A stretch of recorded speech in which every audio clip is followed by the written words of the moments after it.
Alright. I should probably do some sort of transitions or something, you know?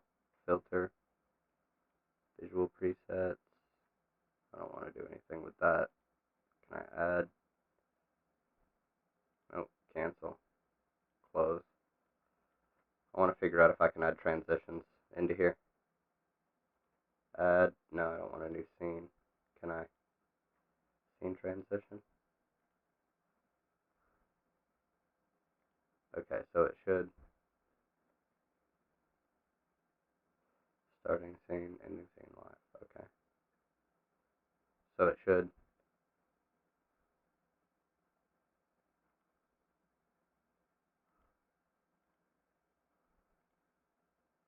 Okay. I just want to see. Okay, it does. Sweet. So, we're going to go ahead and get this started. Let's go with this one first. Biden responds to Catholic bishop's resolution to refuse him communion for pro-choice views. Comment about what the Catholic bishops have done. Are you concerned about this rift within the Catholic Church, and are you concerned about this action? Say again? The Catholic bishops are moving on this resolution that would prevent you and others who've supported abortion from receiving communion. Are you concerned about the rift in the Catholic Church, and how do you feel personally about that? That's a private matter, and I don't think that's going to happen. Thank you. Mr. President, on Ukraine. Base Biden. Pretty solid answer there, if you ask me. Let's go here. Following some breaking news. Israeli jets strike Gaza after Hamas arson attacks. Let's see what's going on. From the Middle East, a short time ago, Israeli fighter jets struck targets in Gaza. This is in retaliation for repeated Hamas arson attacks on Israel using these incendiary balloons that are designed to set fire. Israel's military says it hit military compounds and a rocket launch site in Gaza. So here's a question. What military sites are left in Gaza? There's none.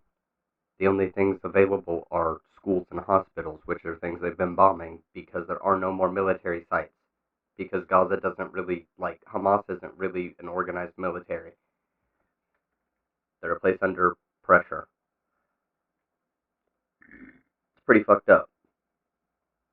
Hamas shouldn't be assaulting Israeli citizens and shit, and Israel shouldn't be assaulting Palestinian citizens. That's just a thing. Come on. This had me interested. Former Vice President Mike Pence is joining other potential 2024 presidential. But first, because I can tell something's going on with my audio, let's go with this. We'll choose this. Let's put it as a band. If I put it as a band and I restrict the access, but bring it up, how does that? Okay. Yeah, that's way better. Way better. There we go. Candidates in Florida. Pence is addressing a social conservative group hoping to build momentum for next year's congressional midterm elections. Texas GOP Senator Ted Cruz is speaking there today. Florida Republican Governor Ron DeSantis is there tomorrow. They are among the party's top options to run for president in 2024 if... Disgusting.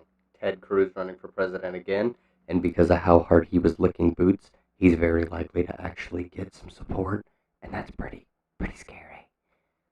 But, Republicans are bootlickers. Former President Trump stays out of the race. When Pence took the stage this afternoon, he was met with some jeers. Reporters in the room say attendees were calling him a traitor. Hear it for yourself. And I want to thank my friend Ralph Reed for those overly generous words. I'm deeply humbled by them. Ralph Reed knows me well enough to know the introduction I prefer is a little bit shorter. I'm a Christian, a conservative, and a Republican in that order, and I am honored to stand before you today. Okay, I don't need their political analyst bullshit over here. That is pretty interesting, if you ask me. The fact that there are people who are calling him a traitor and whatnot. Because what did he do? His legal obligation under the Constitution to just certify the votes. He didn't have any ground to not do that. And people want to kill him over it. Like, he certified an election that was already certified, that was valid. So, I actually do understand. Republicans are, conservatives in general, they are absolutely living in a different reality. Fox News is a cancer upon all that is information, and there are things that we need to do to correct things. I don't think Fox News should be allowed on major TV, but capitalism allows them on because they can pay a shitload of money.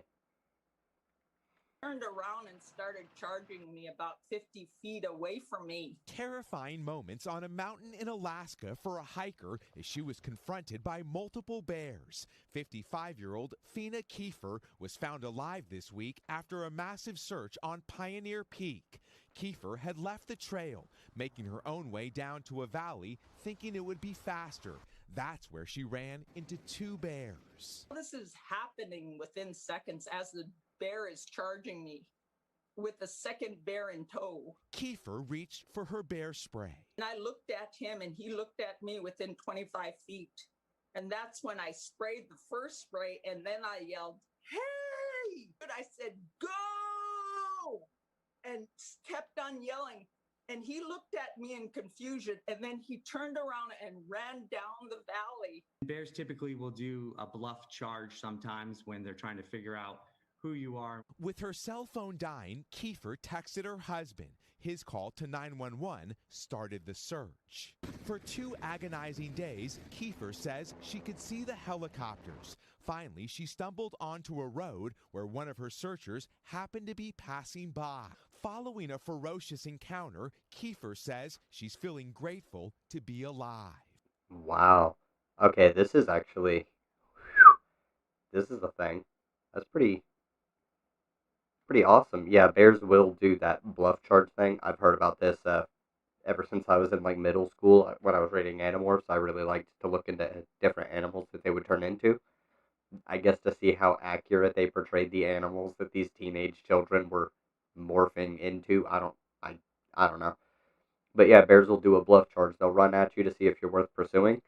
And if you stand your ground, sometimes they will just back off because it's not worth it. But if you turn and run, well, you ran.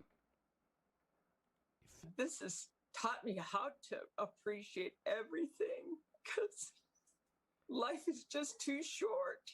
Oh, and I'm sure she was terrified. I would be too. I probably would need a change of pants, to be completely honest. I'm so thankful to be alive so that I can hug and love my family again. For Today, Miguel Almaguer, NBC News, Los Angeles.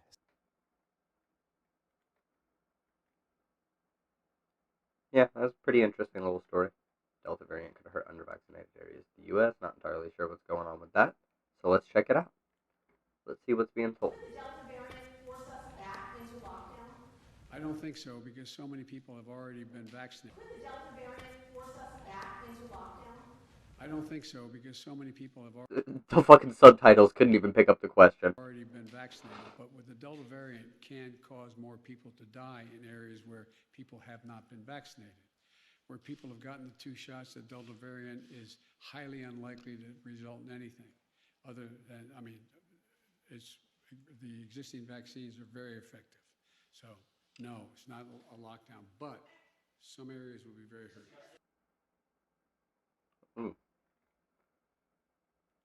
Okay.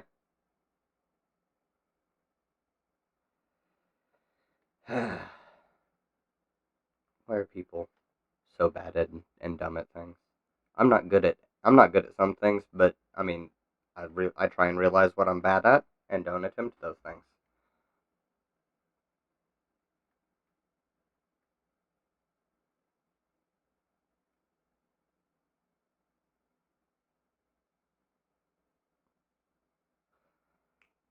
Alright, so I covered this right here. Thank you, Dylan. I covered this the day before or 2 days before. Dylan put this clip out.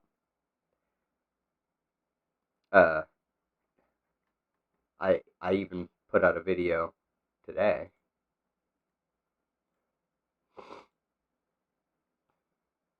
So I've got a little Juneteenth video, and then a response to Jimmy Dore exposing TYT hypocrisy. And the only reason I made this video is because somebody went onto my in the comments of this live stream, this one right here, somebody dropped a comment that was just a video of Jimmy Dore. It's called Jimmy Dore exposes TYT, the Young Turks hypocrisy, or whatever. And I thought that was funny because it showed me two things. One, the thing that Jimmy Dore uses to try and expose their hypocrisy is something that they did 13 years ago, as opposed to something Jimmy did within the past, 6 years. And, it shows that they could have the personal growth over those 13 years. Not to say that Jimmy couldn't have personal growth over the past 6 years, but he doesn't seem to have done that. Meanwhile, TYT has. He is still toxic. And it was also a good case of whataboutism, because it shows not only the person who sent the link, who is a Jimmy Dore fan, and Jimmy Dore engaging in whataboutism. They're like, oh, you're criticizing me for sexual harassment for literally commenting on me looking up Anna's skirt when she bent over, and then, literally commenting out loud to the entire room? Well, here's a video montage that we put together of you guys talking about Kim Kardashian going to dinner with her dad, not wearing any panties, and getting a picture shot of her vagina while she's getting out of a taxi or whatever, out of a limo. Yeah, I mean, it wasn't good when they did it, but that doesn't excuse you doing it. And it's a case of you engaging in whataboutism. And the viewer, or rather the commenter, engaging in whataboutism on your behalf. This is hilarious to me. So this will actually move over into something relevant.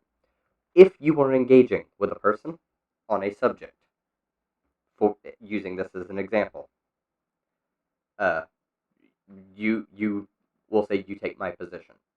Actually, we'll say you're arguing against my position that Jimmy Dore shouldn't have sexually harassed Anna Kasparian. You shouldn't, as an argument, come out and say, well, what about these times they did something mildly similar to a celebrity? That's not an argument. It's a way to try and distract and muddy the waters. If you are in my position,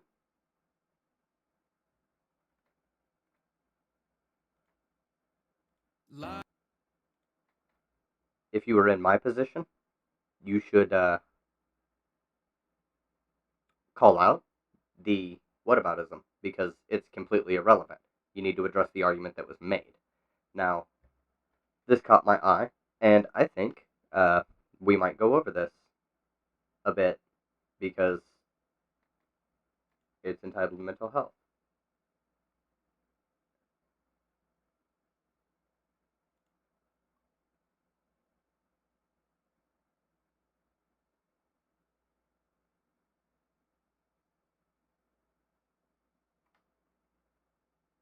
Wow.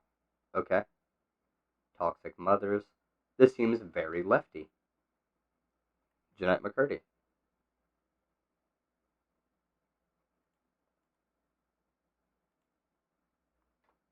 I've always thought she was a good actress, so let's see how she does as a podcaster. You want to dive into this? Or do you want me to just go ahead and jump onto some Destiny? I'll give you all a say in this.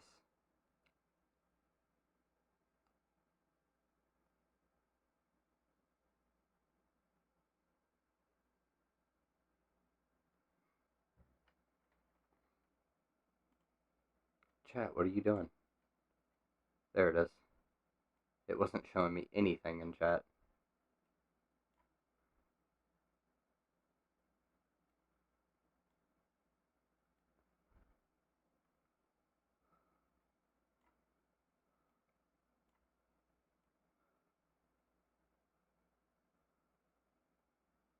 Boom. Okay. Let's go. Life's better when you're empty inside.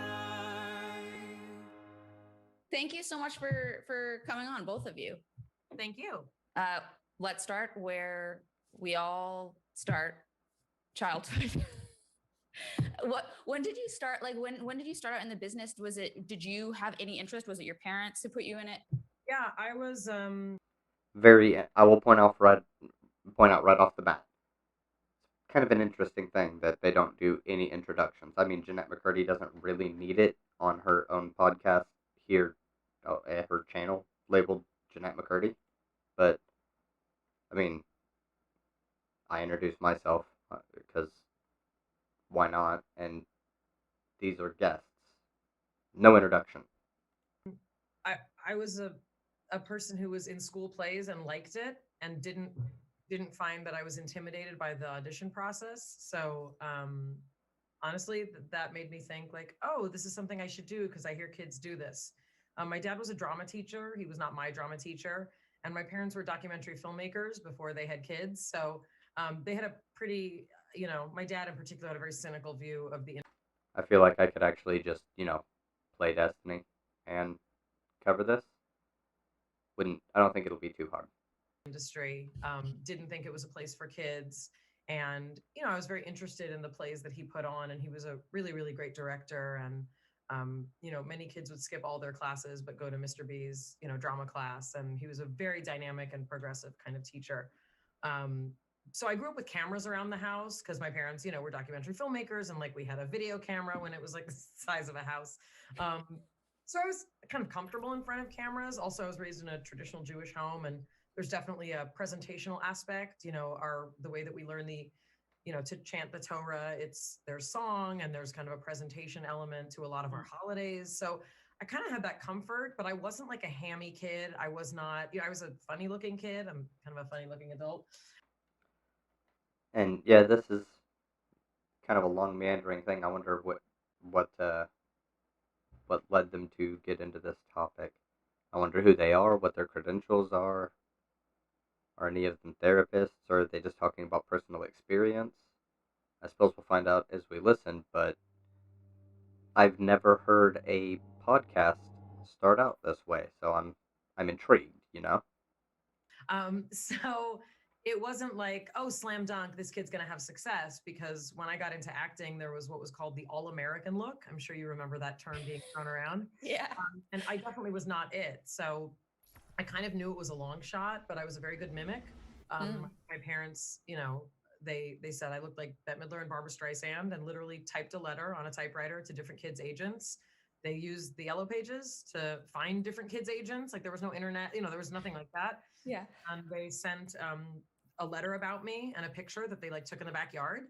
And they said like, this kid wants to be in the industry. And I got an agent literally based on that letter and a meeting. And she ended up, I was 11 and a half. So I was entering middle school. So I already had like a lot of, kind of normal crazy life. And the agent that I ended up going with, her name was Bo Shoot. And she was Johnny Galecki's agent. She was Neil Patrick Harris's agent. She was Steven Dorff's agent, Mario Lopez. She just had this really specific eye for kids and unusual kids. So yeah, that's where I kind of settled, and I didn't have luck in commercials. So she's an actress. I wonder, she looks familiar. I'm not entirely sure. He looks familiar. I'm not entirely sure. But I guess this is an internal look at people who like acting psychology. Everybody here seems familiar in the acting world. Because I didn't look all American. I had blonde hair and blue eyes, but I didn't have small features. And that's really what was kind of popular then. And so I started getting cast in character roles, which is the name for roles that are given if you don't look like a leading lady. Oh my god, is that Amy from The Big Bang Theory? Holy shit! I didn't even... I didn't even think about that. Wow.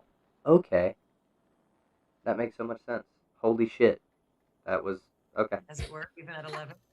So I did like 8 episodes of Webster, playing, kind of an Amy Farrah Fowler character, honestly, like a lot like the character I played on Big Bang Theory. I did some episodes of Facts of Life, and I was in the pilot for a spin-off of Facts of Life. Facts of Life was so good. But it was like a million years ago, like Facts of Life. a million years ago. And like I was in that with Seth Green and Juliette Lewis. Like we were kind of this group of, kids, as it were. And then I was cast in Beaches when I was 12. It came out when I was 13. I played the young Bette Midler. And then I did a series that didn't go well at all, but Jennifer Aniston played my sister, which is why I mention it. It was called Malloy. It was, did not succeed. And after that, I did Blossom from the time I was 14 to 19. And that was a primetime NBC family show. We premiered after The Cosby Show. That's how old I am. And then we were on after Fresh Prince of Bel-Air for most of our run. Wow. What was the audition process like for that at 14? So I didn't really audition for Blossom because, after Beaches came out, I got a bunch of different scripts and stuff. Sure. Very strange. I mean, I didn't grow up with money. Like I lived in just like a rental in Hollywood with my parents. Like I didn't have a fancy life. And so to be in this position was very strange. And I ended up meeting with Don Rio, who created Blossom, and Okay, this is actually pretty interesting to listen to. I'm not gonna lie. You kind of get a look into the way that society has forced her into certain roles as far as acting, and it seems. I mean, it kind of worked out for her overall in general, but there is a kind of typecasting that goes on with her. Originally, he wrote the show about a boy. He wanted to do kind of a modern day Catcher in the Rye, but with a girl, and pretty much wrote it around me once we met. I did have to test at NBC, and testing is a process by which you go in front of like all the network executives. And I remember I was wearing my favorite Banana Republic suede vest. Hideous outfit. I mean, just so hideous the way I dressed back then. But anyway, I do remember walking into a very crowded room, and at this time there were no network shows about a girl. So there was a tremendous amount of pressure and skepticism about if this would even work. And I remember, I read a couple scenes, and then, I woke up 5 years later and I was 19. My God. Was the experience of the show overall a positive one for you? Yes, it was yes.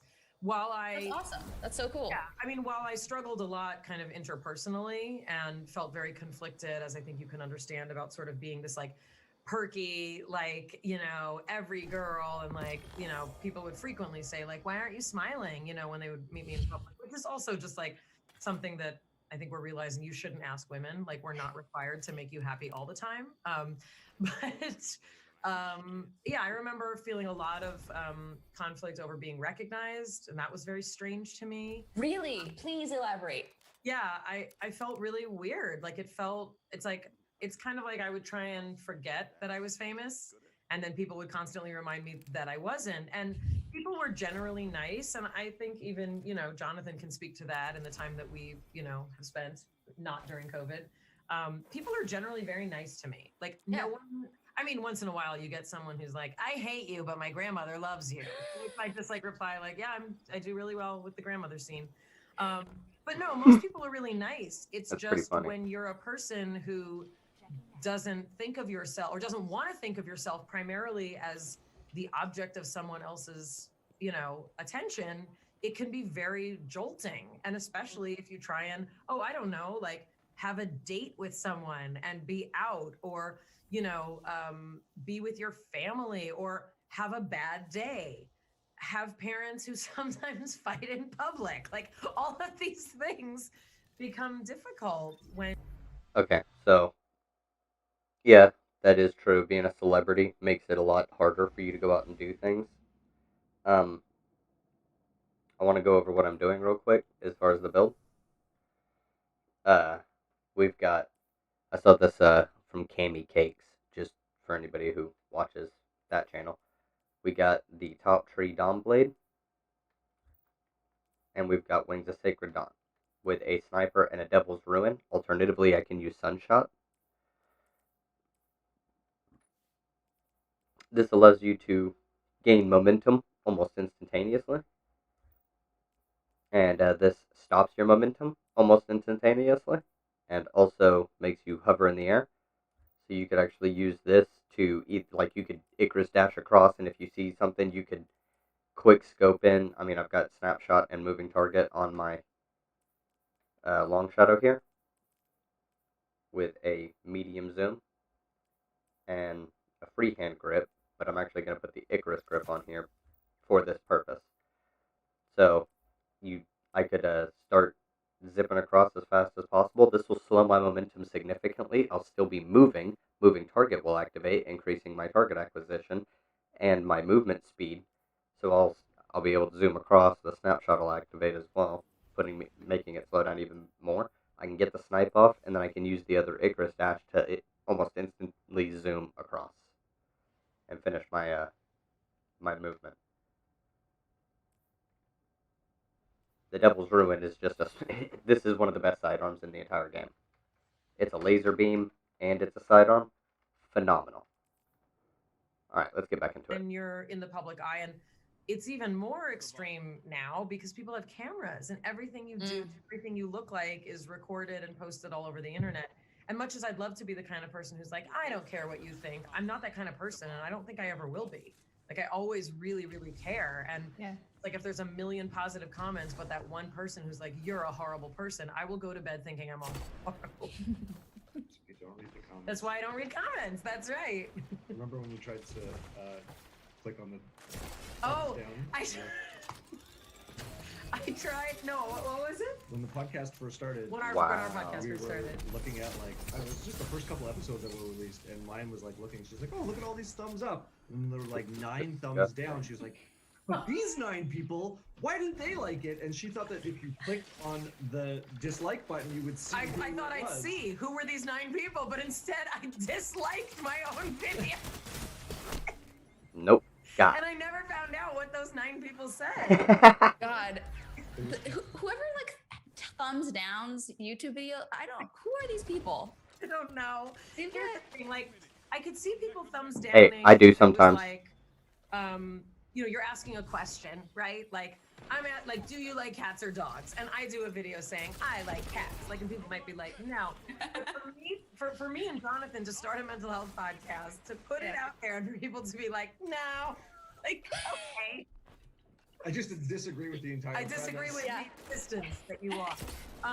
No, but being recognized, I think, especially when you're, coming into your own as a teenager and having to do so much of I'm bad at this game. And for other people, it's kind of like it sometimes feels like there's nowhere to go, and it's very hard to talk about this. I mean, obviously, I feel very comfortable talking to you about it.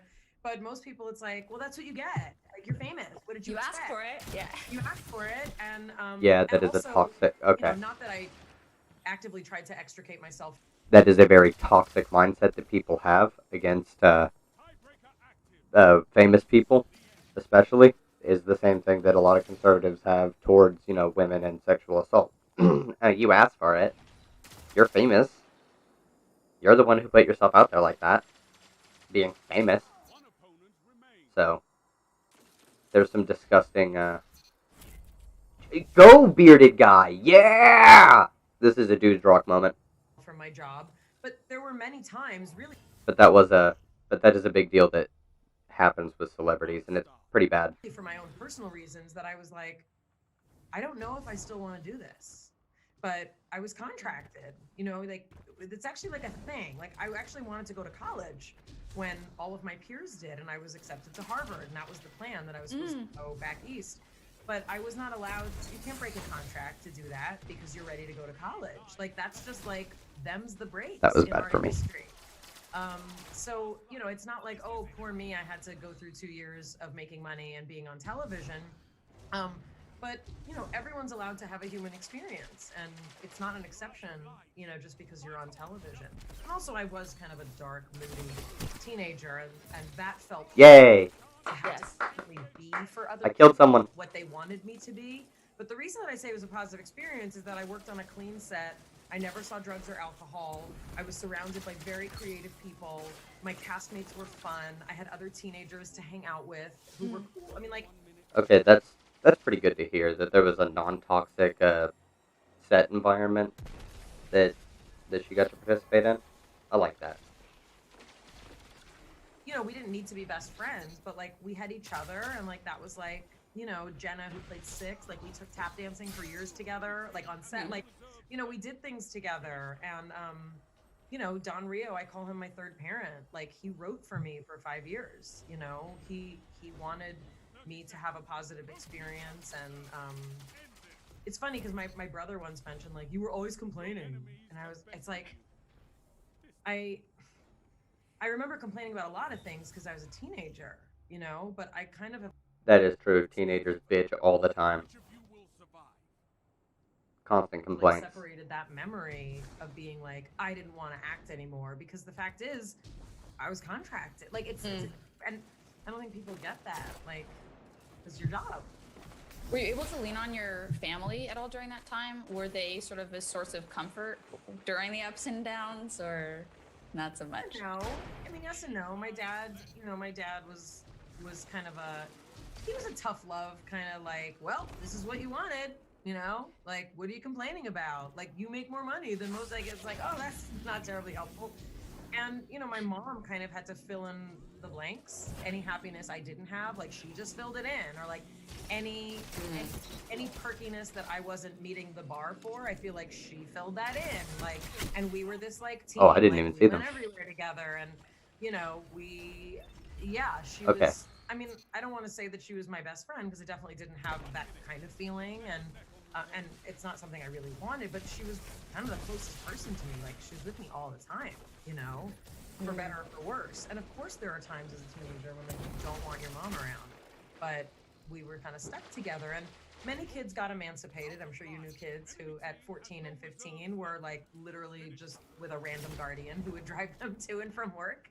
And there's nothing wrong with that, but that definitely was not like my situation. It was like, I will watch everything you do, Mayam, and like, have a good day. Damn. You're Okay. What she is talking about right now, without using the words involved, or she had a pretty solid support structure from her parents. Even though sometimes it felt like she didn't want to go into work or whatever, her parents were there to like encourage her and shit. And that's a good thing. It's good to have the good parental system. Now that's not a privilege that everybody gets.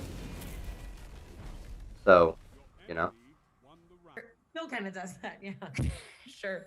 Well, your relationship to acting did you have those times where you contemplated leaving, or just had a more up and down relationship with it later on, or was this more just during that? Oh no, I like, my plan was to get out as soon as that contract was over. Like, I knew that.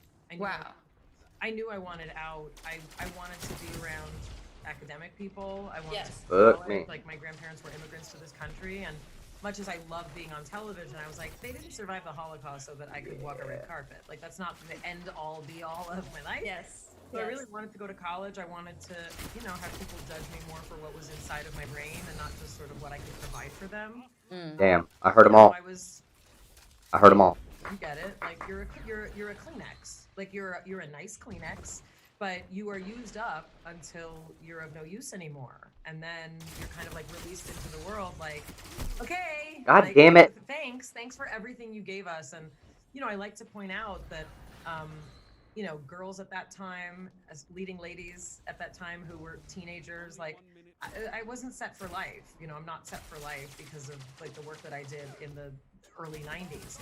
It was not that, people didn't make that kind of money. I think at the time Ted Danson made $100,000 a week. And I remember when that news came out, people were like, that's highway robber. Like, someone should arrest him. Like, it was so crazy.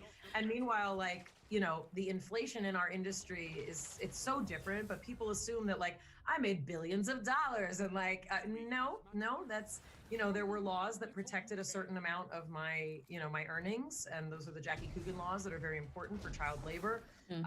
But, you know, things get really messy and blurry. And so I still had to work. I still had to have a life. I still had to, you know, figure out how to budget and, you know, I was in grad school and how to get married and do all those grown-up things. When did you first go to UCLA then? Was it right after RAC? Right after Blossom. Yeah, I literally walked like off of your television into, you know, the quad of UCLA, which is a large public university. It's a God. fine research university. I And, got stuck. you know, dudes across the quad in particular would like scream at me. And if I rarely went to parties, but when I did, you know, drunk people will say the darndest things to you if you've been on television recently. So I eventually started dating the person that I, you know, ended up marrying and having kids with. And he had a really good group of guy friends who would kind of like, you know, stay close to me if we went places and, you know, get me out of. So she had a protective structure as well, people who could keep her in safe situations or get her out of dangerous ones. That's also really good. What do you see? I mean, look at that. A good support structure is crucial to ensuring that people who are usually kind of targeted and victimized are safe. Have better mental health. Like, I do like this this insight here. I like this little podcast episode. I may subscribe and listen to more of this. Places if we needed to. Yeah. I was fascinated when I was like huge Big Bang Theory right at the time as you were joining the cast, like huge into the show, obsessed. And when you joined, I was fascinated by the fact that you went to college to study neuroscience and then went back to acting. That, I mean, blew my mind. I must have told everybody I knew and then their friend, like, can you believe this? Like, she did this and now she's coming back to acting. Like, what is going on? Like, what's happening? What's going on is the American healthcare system, and I was running out of insurance. I was teaching neuroscience for about 5 years. I designed a neuroscience curriculum after I got my doctorate. Wow. I had a nursing infant and a toddler. I would often teach with a baby strapped to my chest. Like, I was living a completely out of the industry. Fucking based. I mean, it kind of sucks that she had to teach and have the baby with her and all that, but I mean, listen to this woman talk. She knows. Like, the American healthcare system sucks. There's a lot of things that need to improve. And they're talking about mental health. I feel some, at the very least, left-leaning sock dim kind of vibes, but I think there goes a little bit more than that. Sometimes a leftist will couch some of their language and make it appeal more sock dim like because that's more digestible to liberals than just, you know, hey, expropriate the wealth, fuck you. Which isn't what all communism is, but that's what a lot of people portray it as.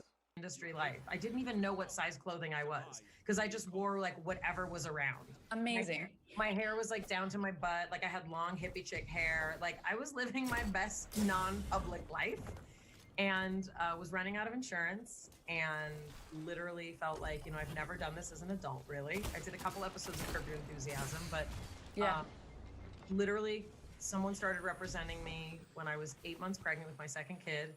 And by the time he was, you know, 9 months or a year, we would, like, the whole family would go to auditions and I would nurse him and then go on the audition and come back out. And I got like, I literally did like an episode of Bones.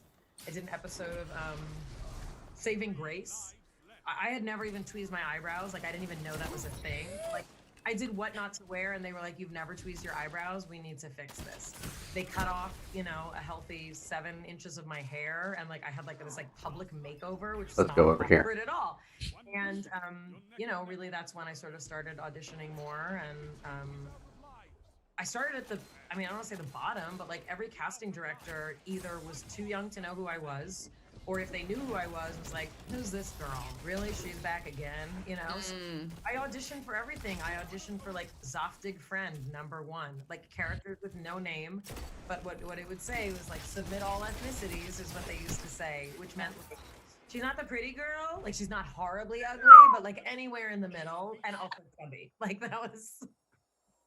So at a whopping size 6, I was the fucking harmful gender stereotypes there. chubby friend at every audition.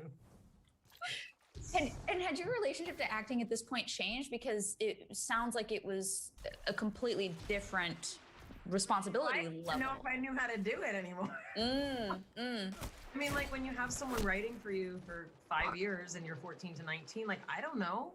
Like my parents, like my mom would be like, "You're a really good actress." I have no idea. Like I didn't know. So I would just like go in and be myself and try not to rush because I'm a fast speaker. I'm not a confident auditioner at all. I'm a terrible auditioner. Really? Horrible. Like terrible. Do you like, are you off book, as they say, or are you? No. And what I decided, not at all because I'm like, I shouldn't have to be off book. It was so cripplingly scary to have to be off book that I decided I'm going to give the best audition I can without the pressure of being off book. Because if they don't believe that I can memorize things after being on a television show for 5 years, we all have bigger problems. Like, if they're like, wow, she's really good, but can she memorize those 2 sentences? Then I think it's okay to not give me the job. Auditioning's hard. It's just such a specific skill. It's so different from what you do Good on attempt, the good day. attempt. Also, it's like a That's the completely... thing. It's the thing, and I know you can't say like, hire me, I'll show you, I'll be great. Like it doesn't work like that. Yeah. So, you know, what other realm of life would you be like, I'm terrible on a first date, but if you marry me, everything's gonna be great. It'll all go away. It'll be daisies and roses. Like, yeah, everything's gonna be fine. So yeah, and then I had never seen The Big Bang Theory. I thought it was a game show, and I went and auditioned because I was told they wanted a female Jim Parsons. I had no idea who Jim Parsons was. I think he had just won like his 2nd Golden Globe. Like he was a very big deal. Yeah. Kids, I was like out of the industry. I mean, yeah. I Yeah. didn't know who Jim Parsons was. And so you auditioned like not really knowing. I Googled Jim Parsons, like playing Sheldon. Yeah. And I watched, I don't know, like 10 seconds, and I was like, oh, I know this guy. Because like I went to grad school for neuroscience. Like I know all these people. What the Like, hell? I think I'm that person. Mouse, please. So I just literally like I didn't Please, throw a Mouse. diagnosis Thank you. on it, but I What the actually fuck? auditioned without making eye contact. I had my character make no eye contact. Which Ow! Phenomenal. Yeah, but also very. I'd have had that last engagement. I filmed it both ways. My part was very small when I auditioned, and I thought it was a good sign that they ended up going with the takes where I did make eye contact, because then I was like, maybe if they bring me back, they're like, how weird to have a character never make eye contact. So I thought it was a good sign, and then they brought me back for a couple more episodes. No! Made me a regular the week that I thought I was never going to be called back, because that's how my instinct works. Why did you was there some specific? Because I didn't like myself and thought that they were done with me. I mean, literally, I called my manager and I was like, I think this is my last episode. I don't think they're interested in me anymore. I feel like the character's done all she can do. And she was like, oh, you never know. And then a couple hours later, she called and she's like, well, how's this? They just offered you a regular position. That's insane. It was. That's wild. And I never trusted myself again. And then you did it for 9 years, is it?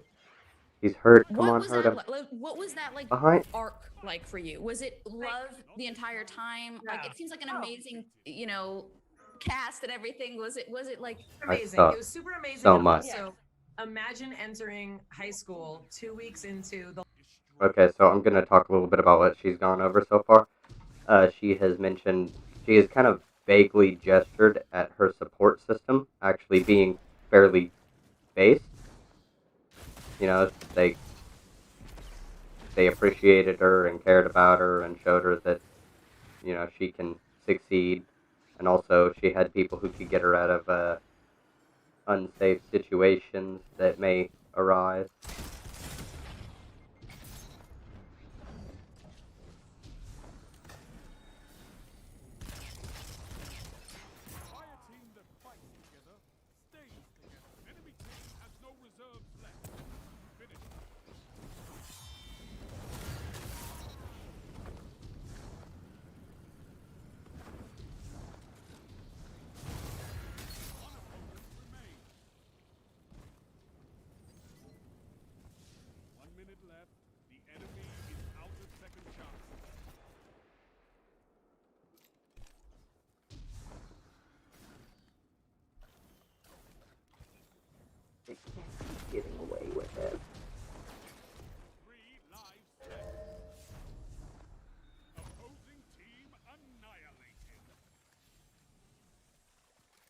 All right. And then let's continue. The last semester of everyone else's senior year. Like, it's like everyone knows each other. It's a finely oiled machine. And then like here you come in like, hey guys, I've never seen this show before, which I didn't say, but it came out very quickly that I had no idea Sheldon had a spot. Like you can't sit in Sheldon's spot. So the first time we were blocking a scene in the living room, I was like, I guess I'll sit here for this scene. And the director was like, no. I was like, of course, right. What am I thinking? Like, I had no idea. I didn't know Raj couldn't speak to women unless he was drunk, which is like a thing. But like, I had no idea. Like, why is he can't talk? Why do people have to talk for him? I had zero idea what was happening.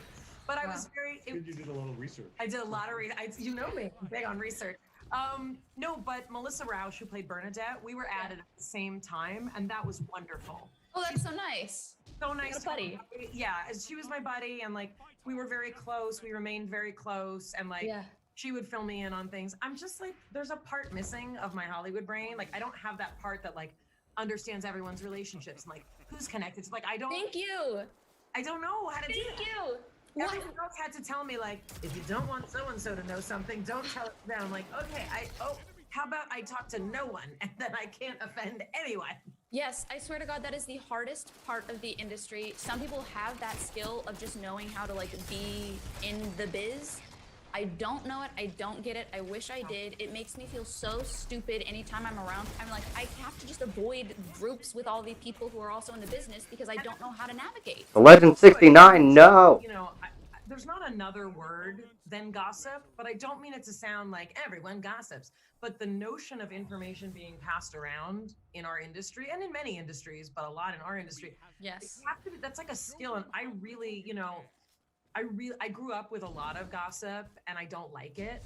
Yes. And as I took on more religious observance, like that became a huge part of sort of like my soul doesn't feel good when I hear other people talking a certain way and when triangulation. And it's like something that's really hard for me. And it's something I really still try to break myself of, but the industry is like so much about, well, this one said that, so make sure you deal with this. And I'm just not good at that. I'm not skilled that way. So the cast was very welcoming. Like that's not just lip service or being like, hey, so welcoming. Right. But everyone has a different personality, you know, and I definitely like, I felt very close to Jim because we had so many scenes together. Like the Amy and Sheldon stuff was so much of a thing. Johnny Galecki and I had known each other since we were teenagers. He was on Blossom actually, in our first season. Wow. He and I had known each other. He became much cooler than I ever could be though. So we weren't like, it's not like we were like hanging out and like super buddies. But yeah, I mean, we had different relationships with everyone. But Melissa, because we came in at the same time, we kind of had the same, you know, grounding or lack thereof. Absolutely. And what was your relationship with neuroscience now? Were you like, oh, I completely left that behind? Or were you like, well, I kind of get like, this show's kind of... That was a good try. Well, I actually left academia really before I decided to go back to acting because I had my first son in grad school. Yeah. And I got pregnant with my second son the week I filed my thesis. So I kind of knew already that I wanted to dedicate the first years of my kid's life to being home with them. So I kind of had already left neuroscience in terms of if you're not going to conferences and you're not doing a postdoc and you're not like putting your kids right in daycare, like you're already kind of out of it. And that's, you know, a decision that yes, men have to contemplate, but it's very different for women, especially true.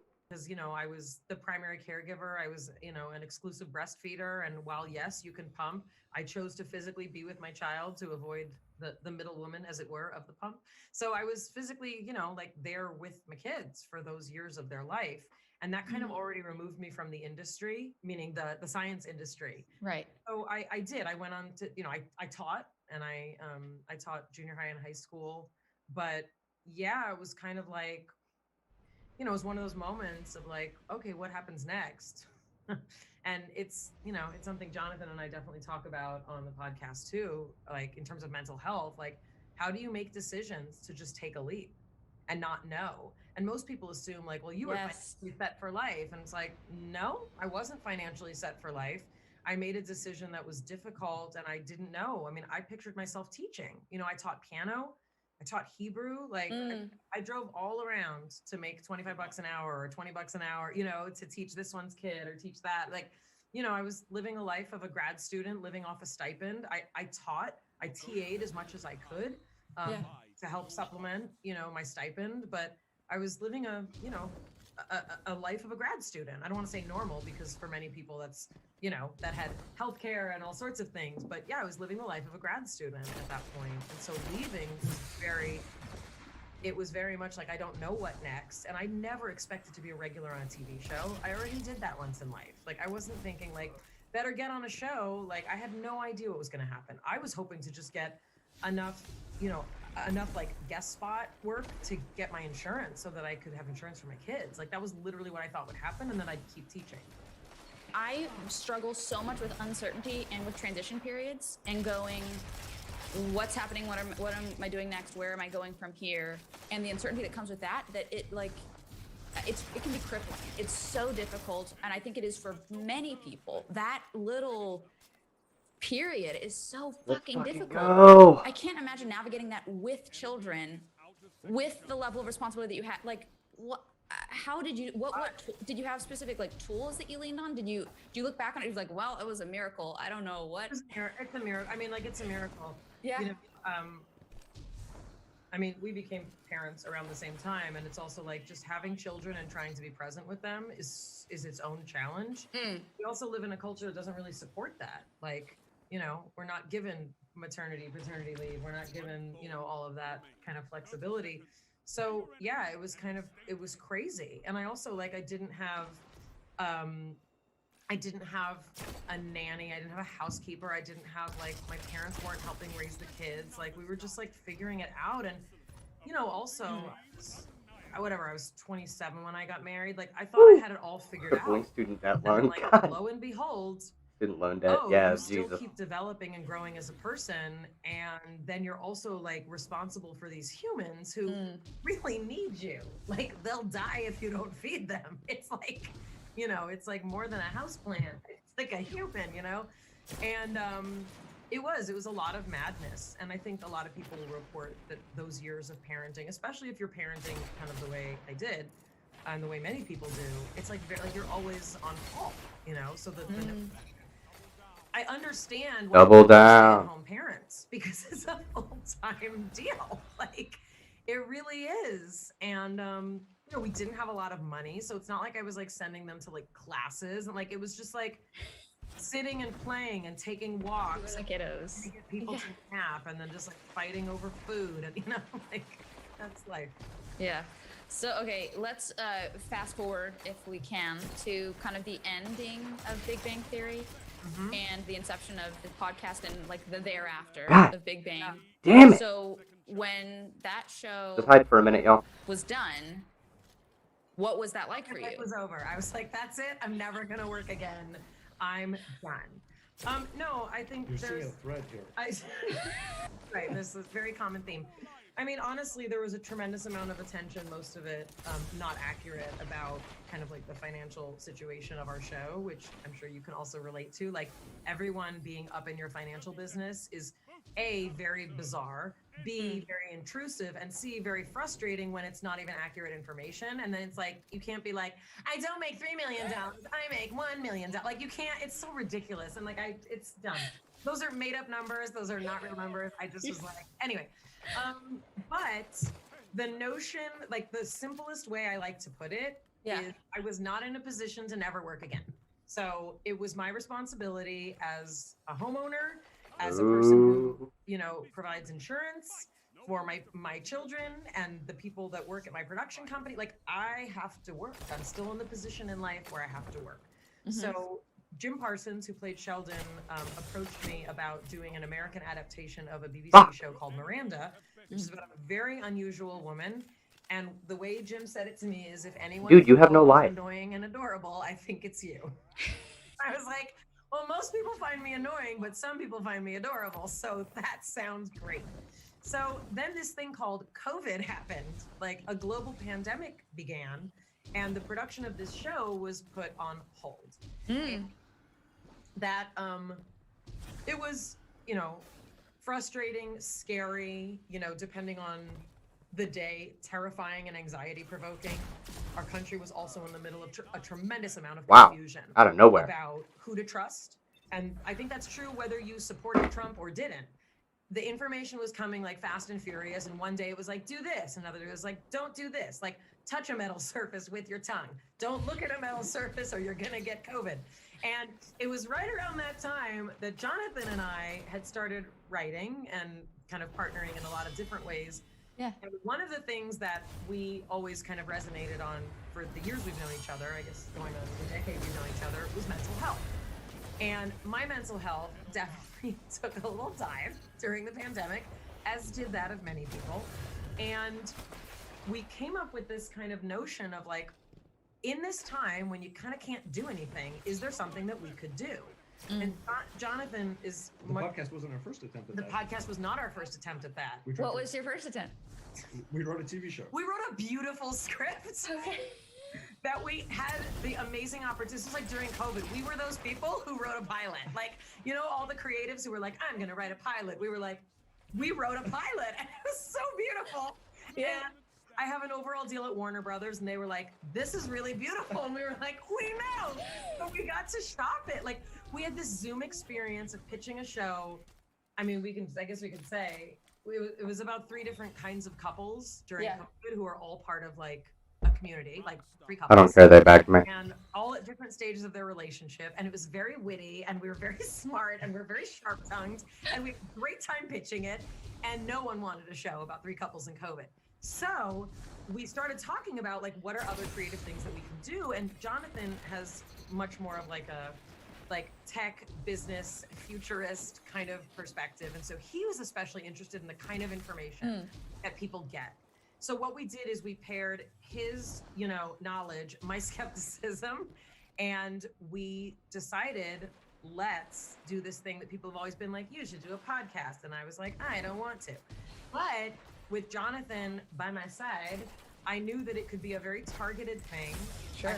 I had a partner. Whatever. Building this notion of that's what bullshit. Does it look like to think about mental health and mental wellness in ways that people don't usually talk about. Because I've read all the articles, I've read the self-help books, I've like listened to Gwyneth Paltrow, and to me, there's a lot about that kind of celebrity approach that is not accessible to me. I don't understand. Yes. How? I don't get it. How? So what we kind Why of won't they wanted to die? do was like, what's our version of it? Like, how about there's a full spectrum of ways that we think about mental health, and also a lot of holistic things that many people used to be like, that's crazy. And lo and behold, there's a science to acupuncture, there's a science to meditation. So we kind of just started like saying, who can we get to come talk about mental health?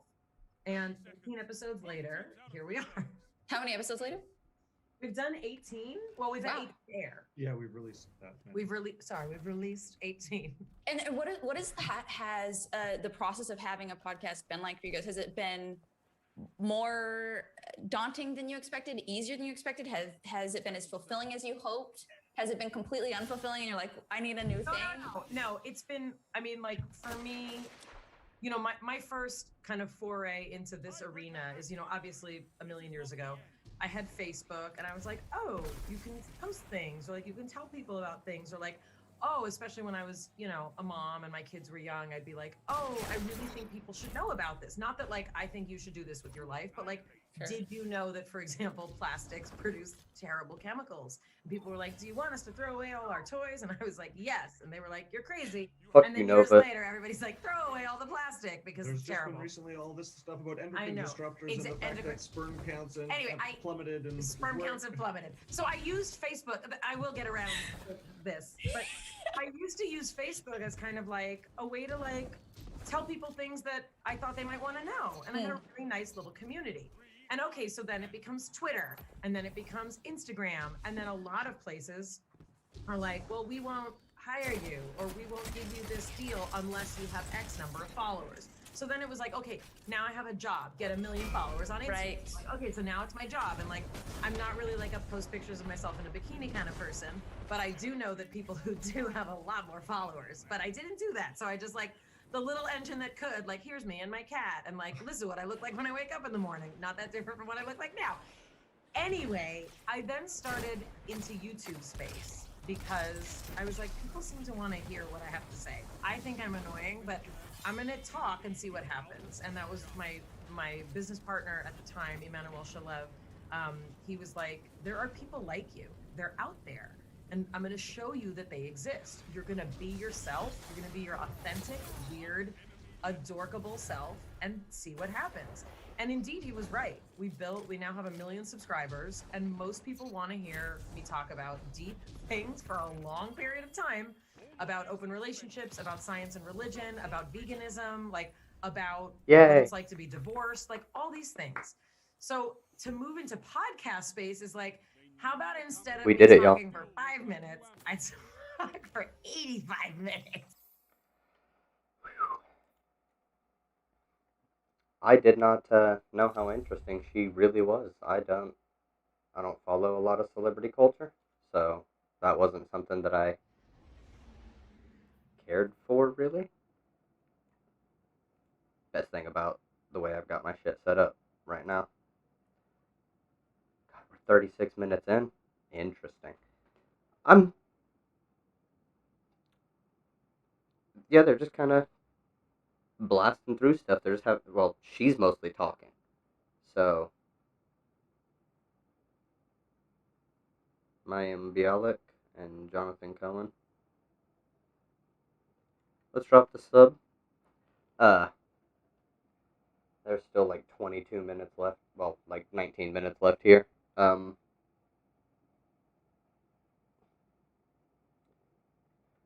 she goes over so much in here.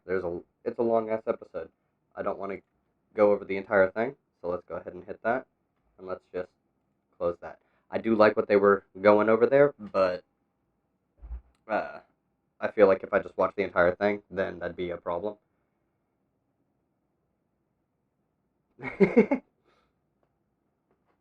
So, I'm going to take a... Wait, what?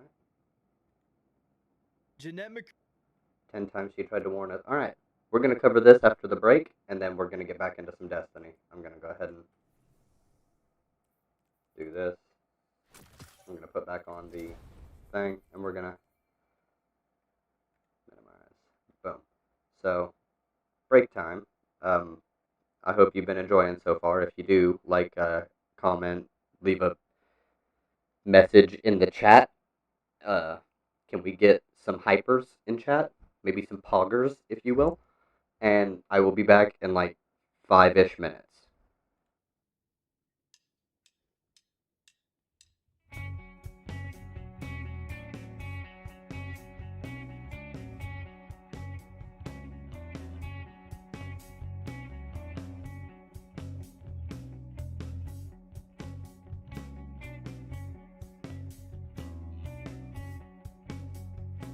The kid's too smart to ever learn to on fire.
Alright.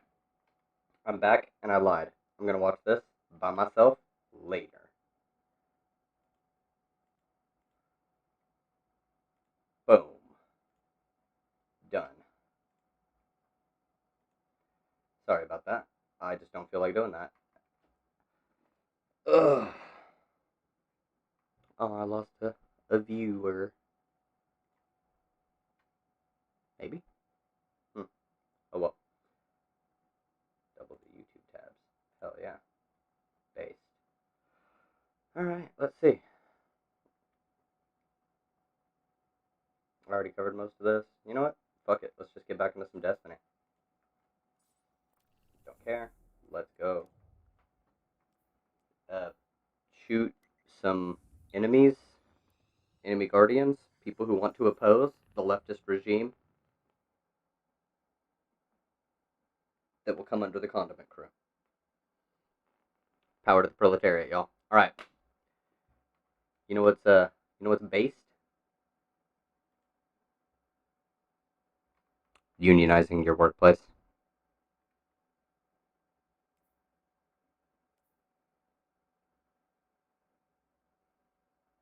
Who's interested in doing that? Unionization, collective bargaining, getting decent wages and good benefits until you can collectively start to own the business.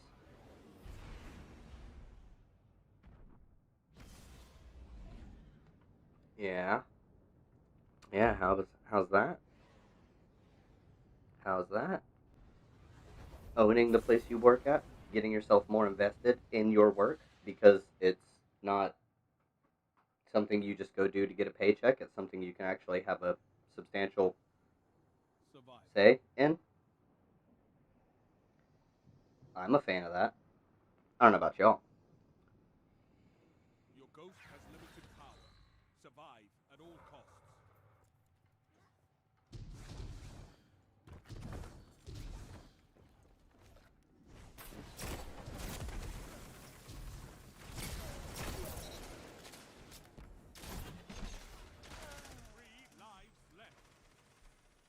Gotta find the heads. That is not where the head is.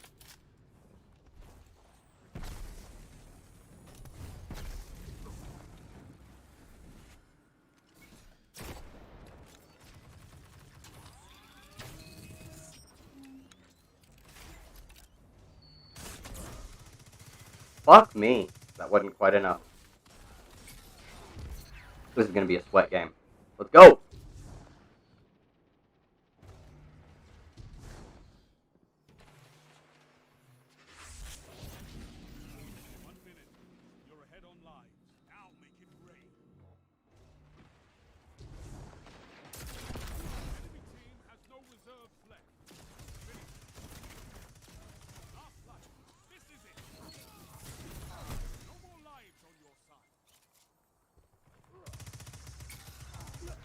Come on, we can get him.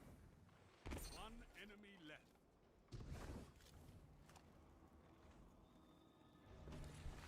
30 seconds. Both teams out of reserves. End this.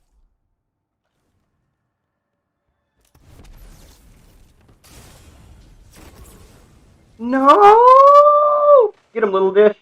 Get him. Little dish, you got this. Yes! Opposing team annihilated. Oh shit, am I too loud? I think I might be, because my cousin, I think he's asleep. Sorry, Caleb. You're in the lead. Stay there. Let's fucking go, though. That was brilliant.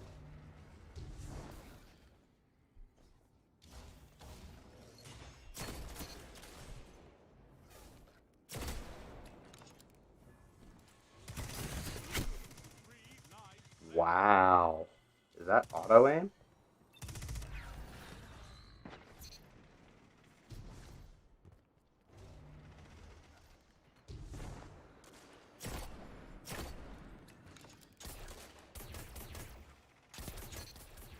Last light. This is it. Enemy team is out of line. Topple them. That hurt, but...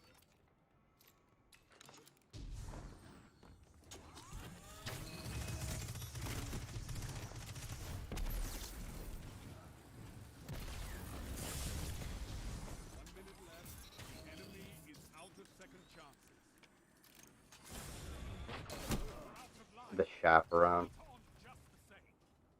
Good job. Good job. One opponent remains.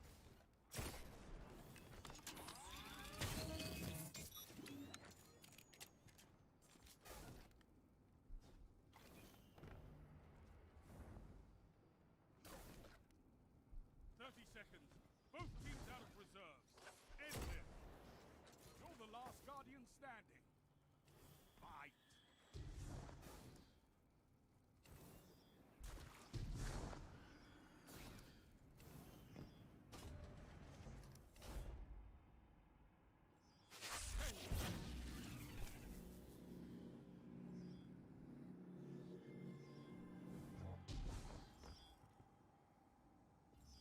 Tiebreaker active. This is not the end.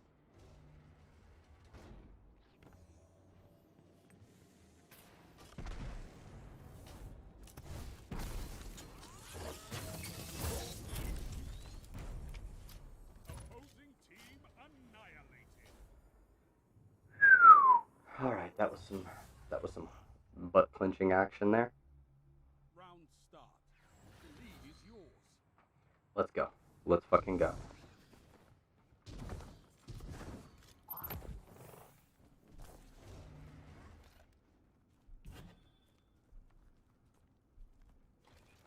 Come on.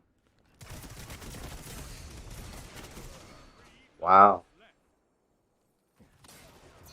The recluse is still fucking dumb, dude.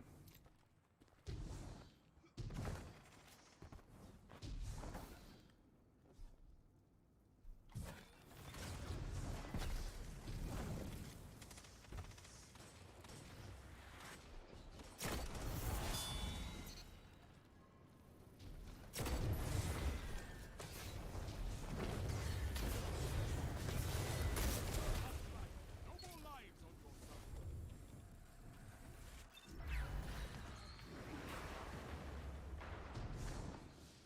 One minute left.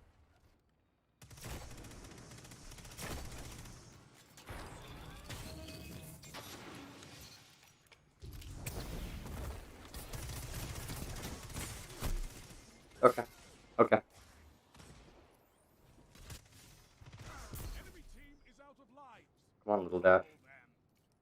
I know you can do this. You've got a 1v3 at this point. 30 seconds. Both teams out of reserves. End this. This loadout is hard to use on a map like this. Okay, okay, that's fine. Your opponents got the better of you. Let me get a little more aggressive with it. You're in the lead. Stay with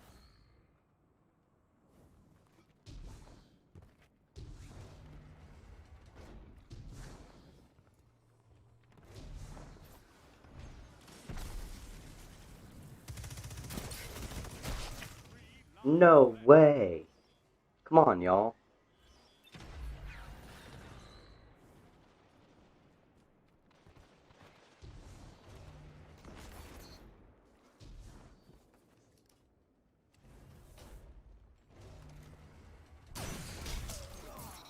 Thank you.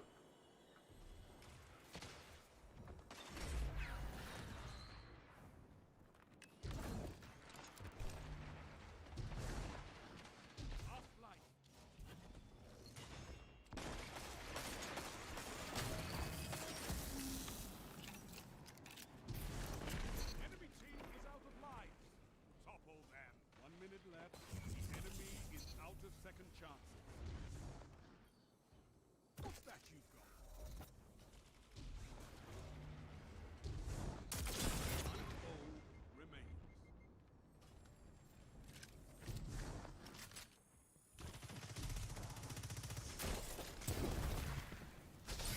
Your team's out of lives.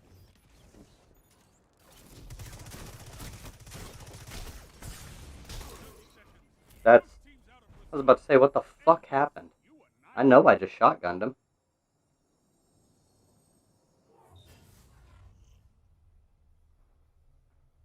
Victory is within reach.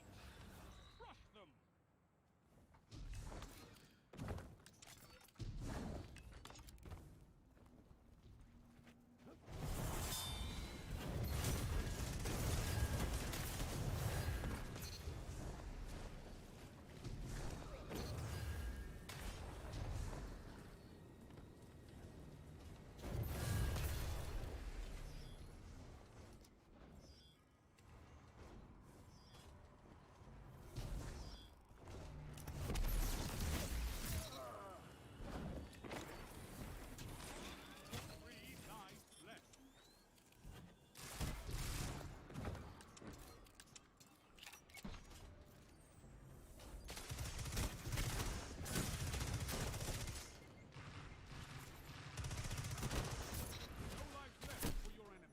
Alright. We're doing it. 1 minute left. The enemy is out of second chances. Last life.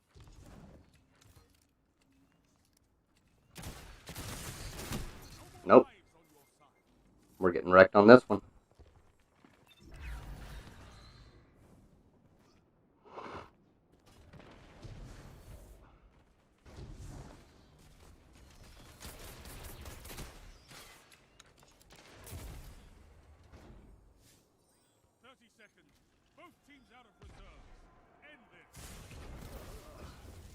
Whatever. That's a lie.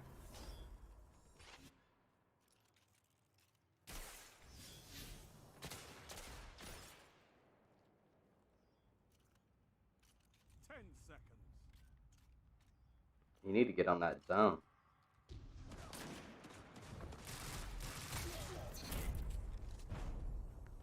Your enemy won the round. Alright.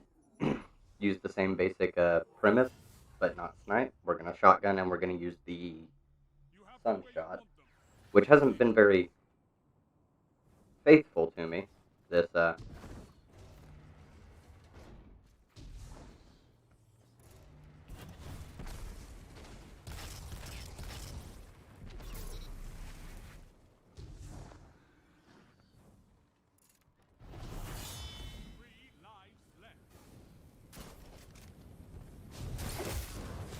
So weak. So weak. Somebody hit him. Somebody hit him. Come on. Franchi's is weak.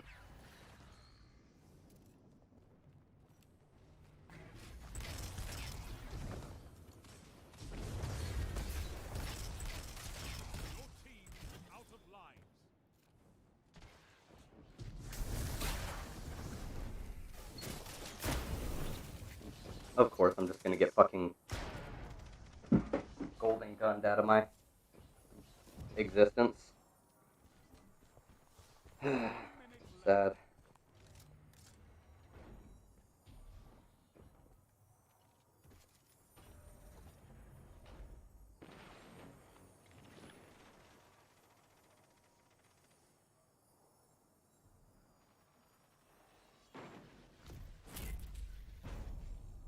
Your enemy won the round.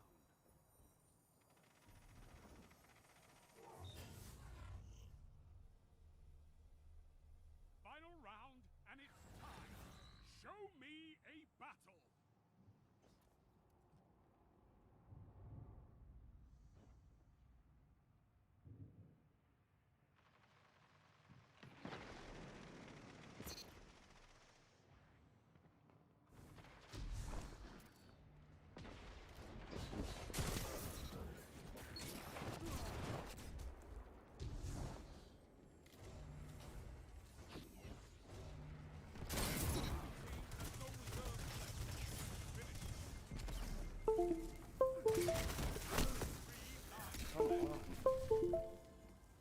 Eat my fucking knife.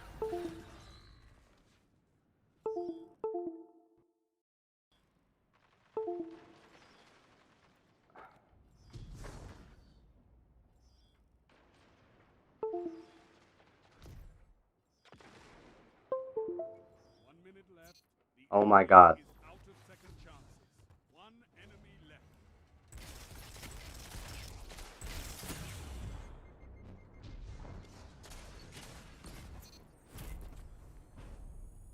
Enemies down. All lives expended. So apparently my mouse port, the thing it's plugged into doesn't like me. Down and you're alive. That's all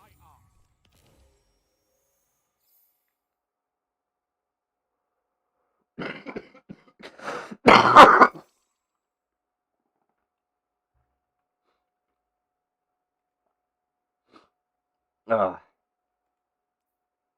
I got way more viewers on my Cyberpunk stream. Oh well. I like Destiny. Cyberpunk is something that I'm gonna go and play a bit, probably tomorrow.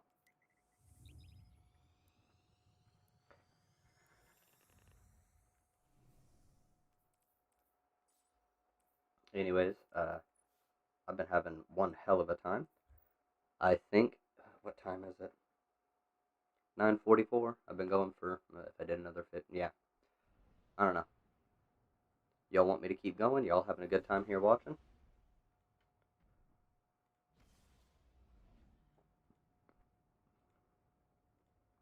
Seems like it. Y'all been here the entire time. Except for a small dip for like a second. But I appreciate you being here. I really do.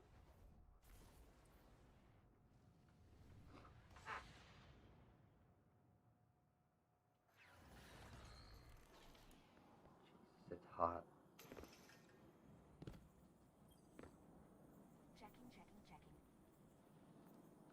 Streaming is what no pussy does to a motherfucker.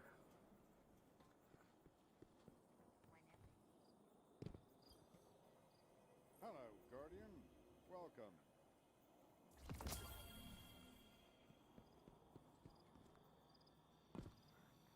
Na, na, na. Audio bit rate as fuck, and I don't know why. This was made for you.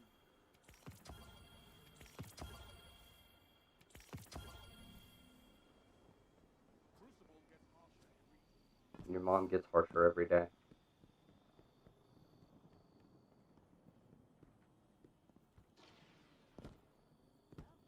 Alright. Sunshot doesn't seem to be able to put in the work that I need it to.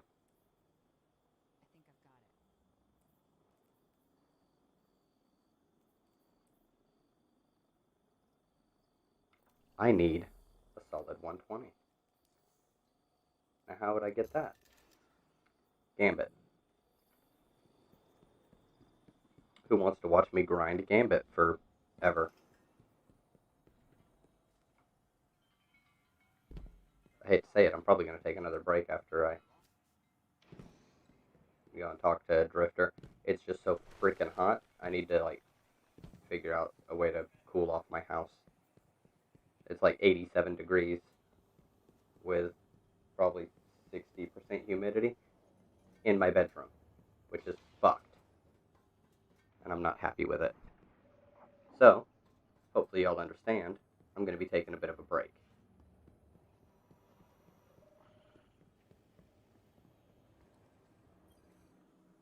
What's up, hero? Go ahead and grab some bounties.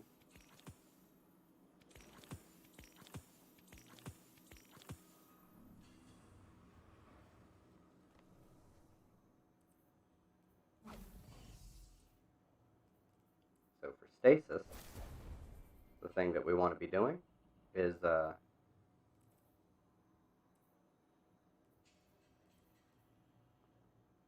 actually,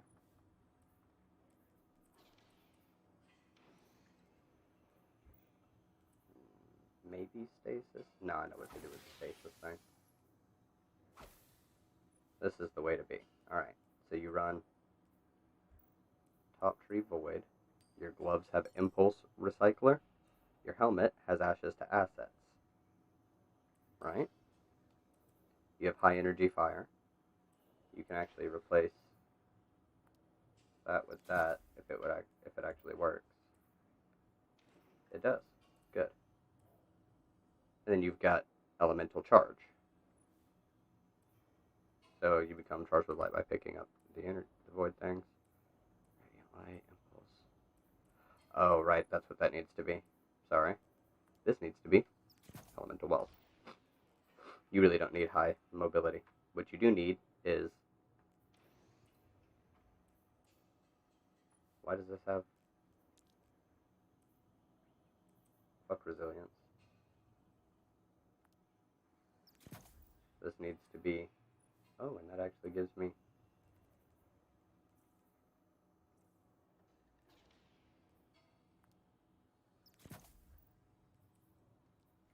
I do like Devil's Ruin.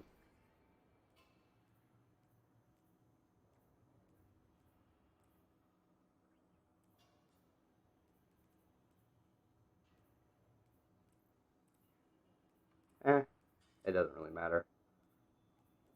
The thing that I'm actually going to use is... Or wait, this has Demolitionist. This has Heating Up an Adrenaline Junkie.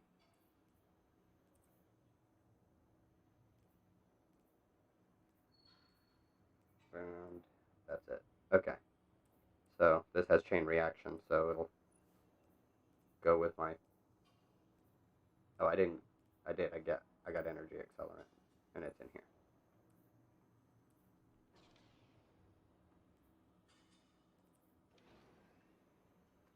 Dragonfly, Chain Reaction, and Firefly.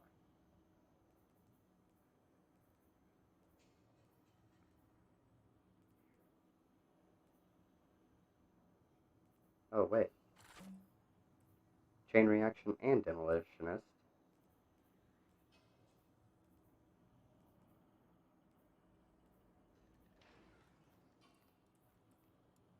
Chain Reaction, Impulse Amplifier with the giant Dragonfly spec, Icarus Grip, which is nice.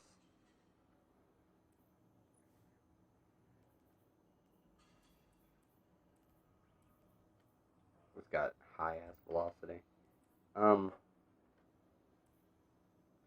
This thing, yeah, because this thing, the way that this thing is set up, Grenade Final Blows grant damage and handling, and Final Blows with this weapon increase accuracy and stability while improving vertical recoil, so it becomes a targeting monster.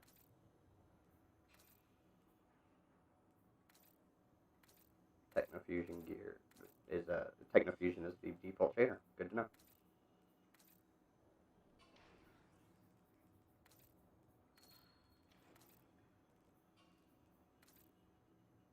Skelligal. Okay.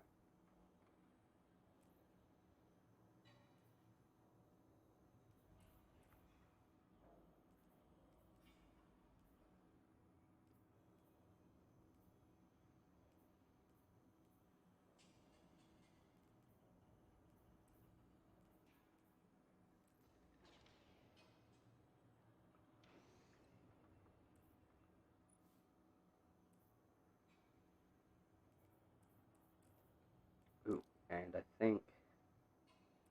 Okay, yeah, if I remove this, and then drop this into being more grenades, then that gives me...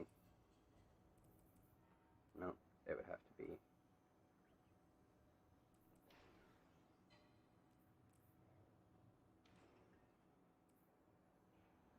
Damn. So I guess... Okay, as it sits, we have...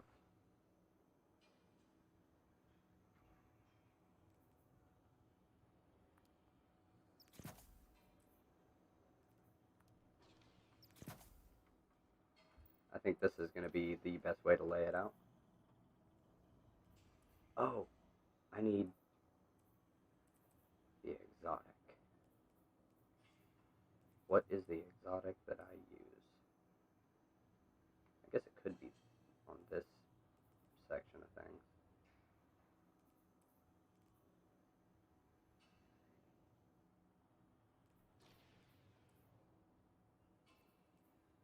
Losing 7 more discipline. I can't do it there. This one has really low discipline and really high recovery.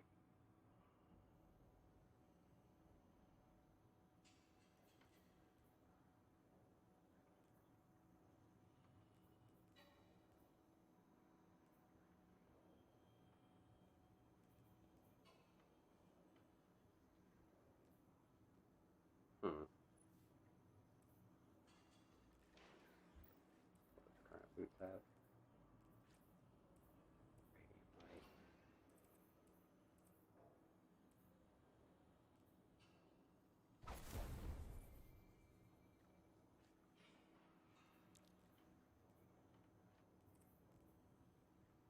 You know, that's actually fine.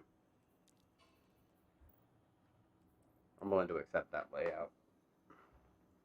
I got 3 7s, 2 5s, and 1 3 is my tiers. That's acceptable. So, what is the purpose of the loadout? Okay, so, that's not what I want this. We've got Chaos Accelerant. Overcharge your grenade, making it deadlier and more effective. Cool. Strike an enemy with this melee ability to drain your enemy's life force and use it to recharge your grenade. Sweet. Void ability kills cause enemies to explode. Awesome. Cataclysm. Nova Bomb travels slowly. That's pretty much irrelevant. Running the Vortex Grenade. Now, the thing that's important here is you have, that's Energy Accelerant, not, here it is. Grenade Final Blows grant grenade energy. Multiple copies of this mod increase the amount gained. I don't have enough space on here to throw another one in.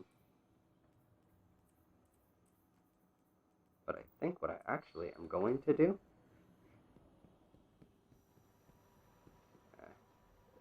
it'll be faster just to do this.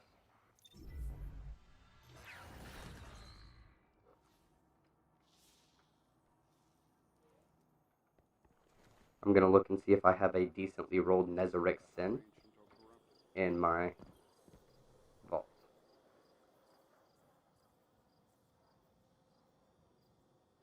Helmets. 63 and 62.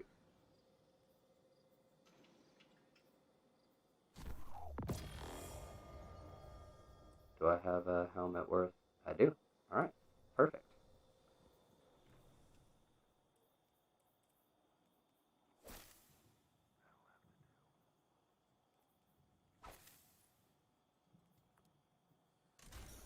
Oh. Alright, that's the... No, my helmet is... Alright. Okay, actually, is there any advantages to avoid helmet here? Dynamo.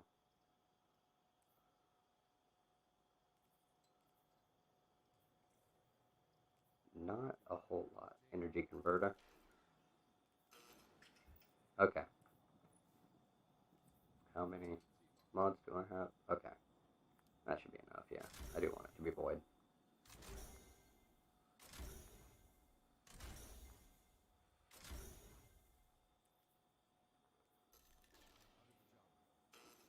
So.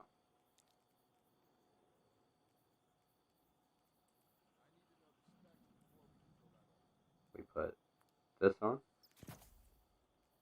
That would be 5, leaving 2.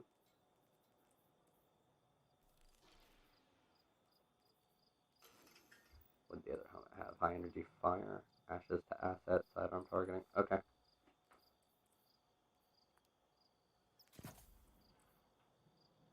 That leaves 3. Which would allow for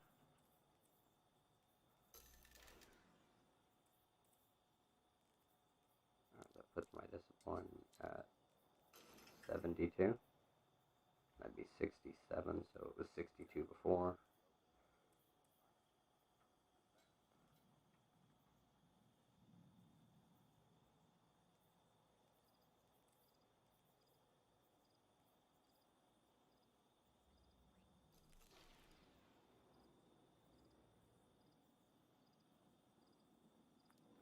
You know what? Melee's mildly important, but it's not ultimately important. Let's go with that, and then I don't know if this actually even stacks.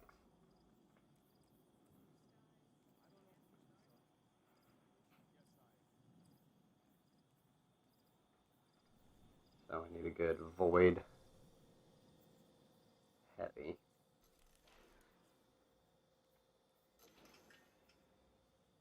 Ooh, I could go with the dumpy. But I want one that actually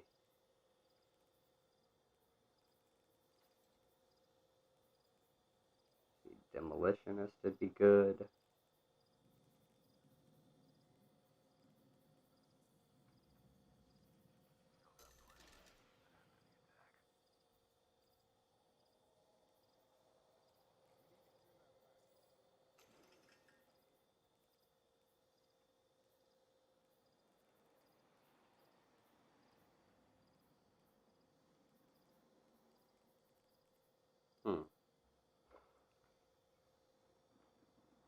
Yeah, probably for PvP, this would be the best.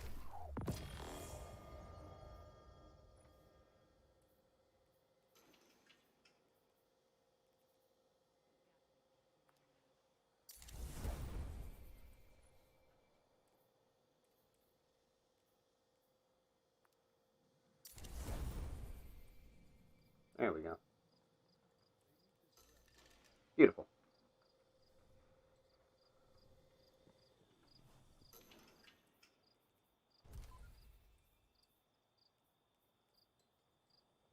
And I suppose, not because I want the Demolitionist. Although, is it really that necessary? Let's see. If I run...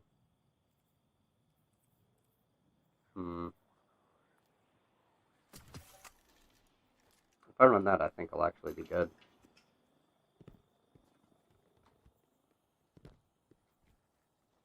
Get rid of the stuff here, because it's going to bug me forever. Yeah, none of this is good in my opinion. I don't like any of these. We go talk to the tentacle boy over here in the chamber, or the Watcher's Grave on Nessus.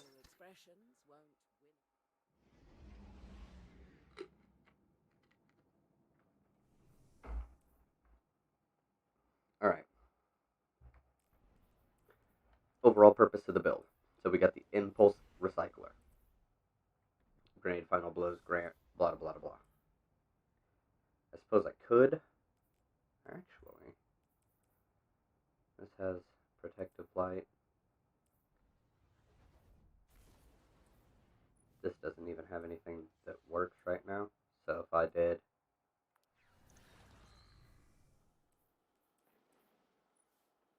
Let me do that.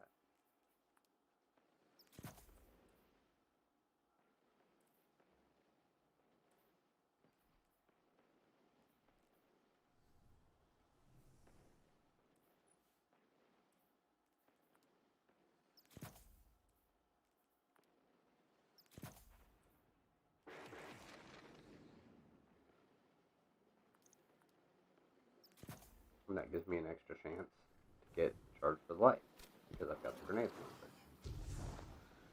See? So I can go.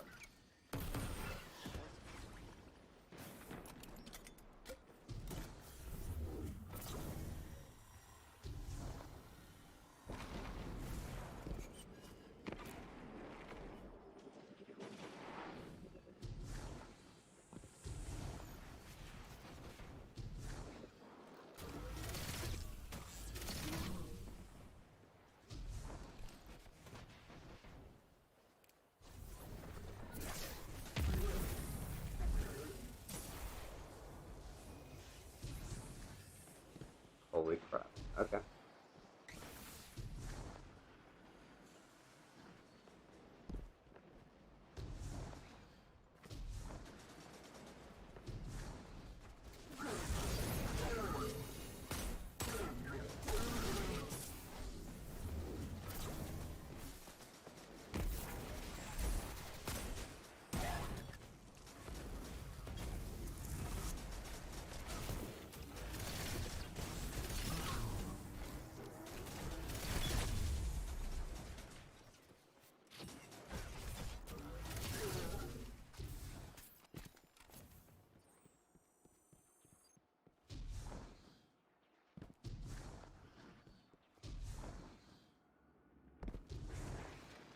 Alright.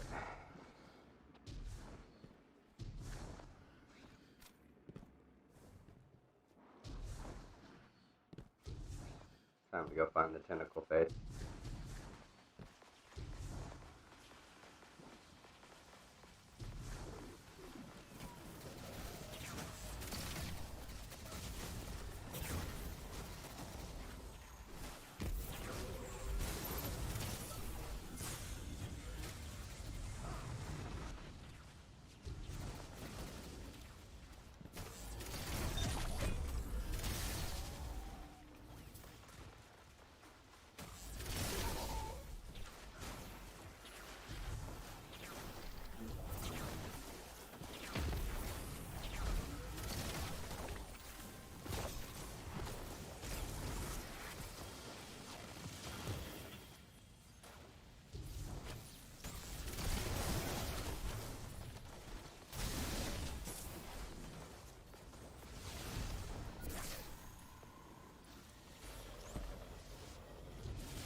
Ba-da-ba-ba. is yours.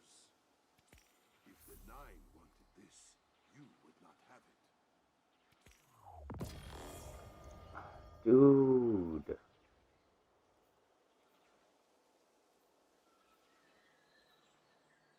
Yeah, they gave us the speed boots.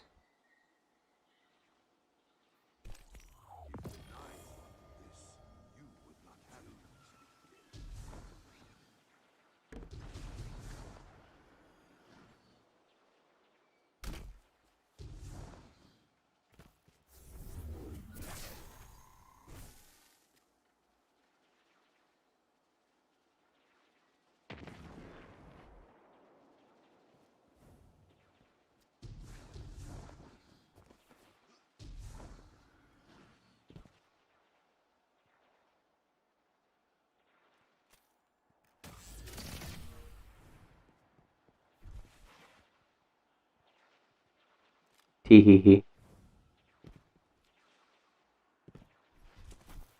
Alright, let's go to orbit. Yeah. Yeah, I think I'm going to take myself a break now. I put that off a little bit. It is very, very hot. So, I really do need to choose a new song for the starting soon screen. But, enjoy.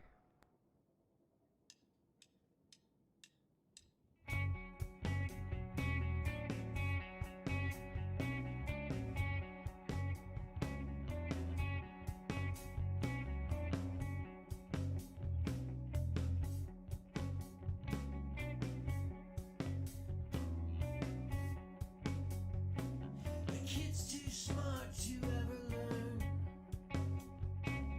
too on fire to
Alright. I'm back for a bit. I don't know how much longer, but we're gonna play some Gambit. Get a game, maybe 2 in. There may be something I go and do.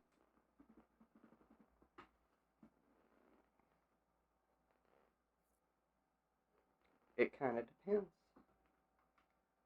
But I do need to, like, shower.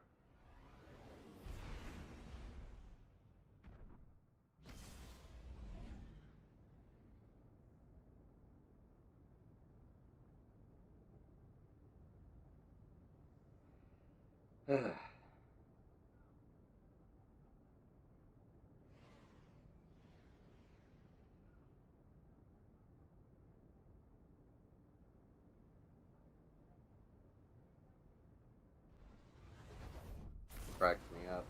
I do a video about how TYT can have personal growth, and I even mentioned in there that Jimmy could have personal growth, but he hasn't demonstrated any of it by openly laughing about the fact that he sexually harassed and somebody that he worked with.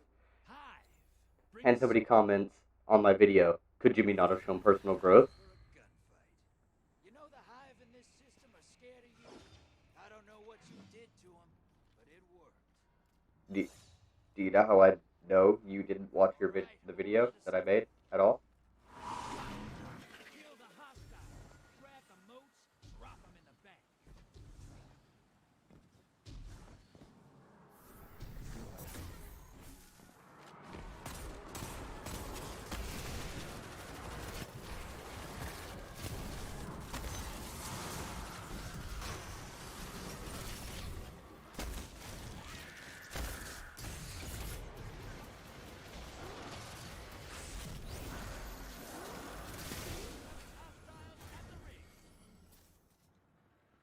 I've got enough for a medium blocker. I'm gonna run with it.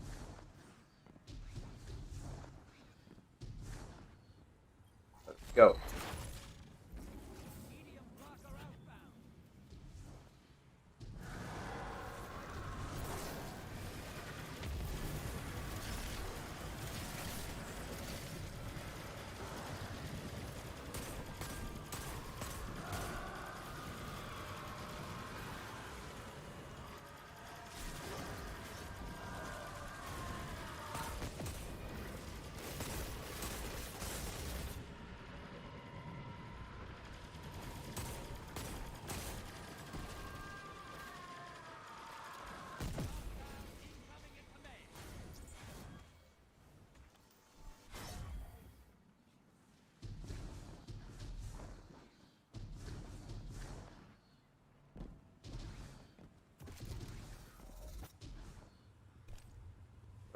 Okay, thanks for that, I guess.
This is just a stomp.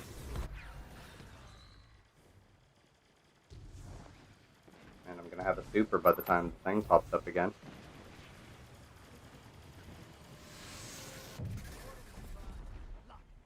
Embrace the darkness. Take out those guardians.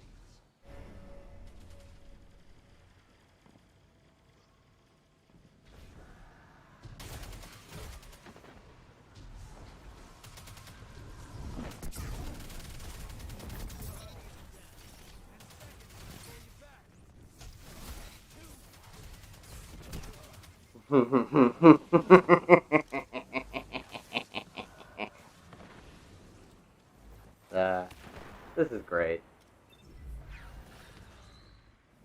They're like, oh yeah, we're gonna put two blockers down to stop you guys from getting anywhere. And we're just like, okay, I'm just gonna come over and kill you and distract you long enough that my team can do really bad, disgusting, horrible things.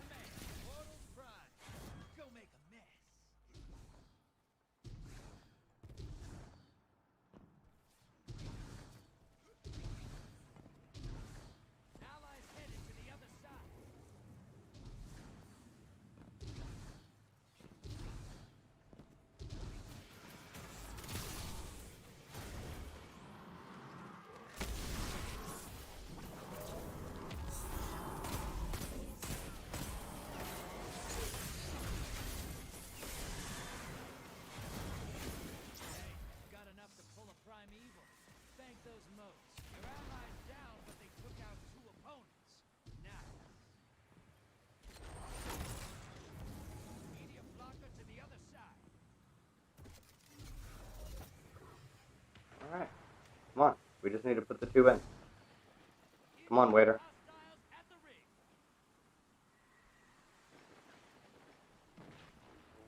Go into bank real quick. Dude, bank. Please.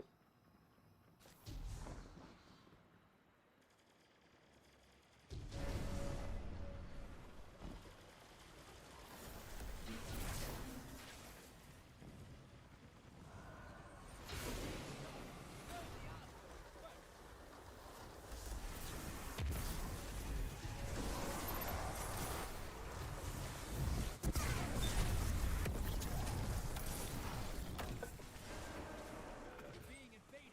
Find them before they find you.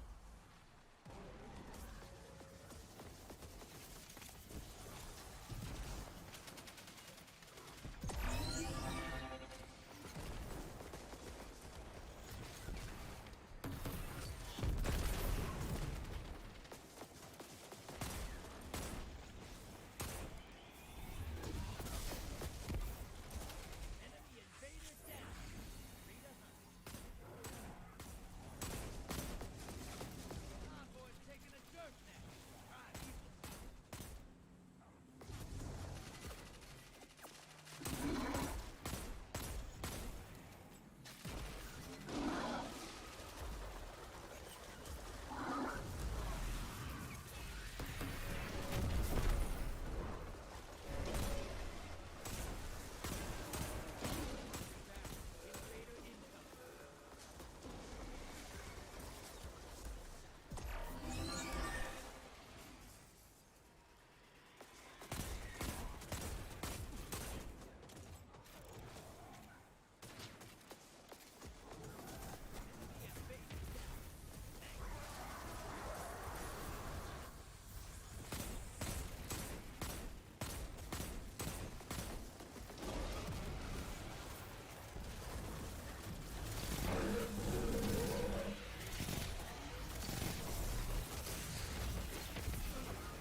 Guns up.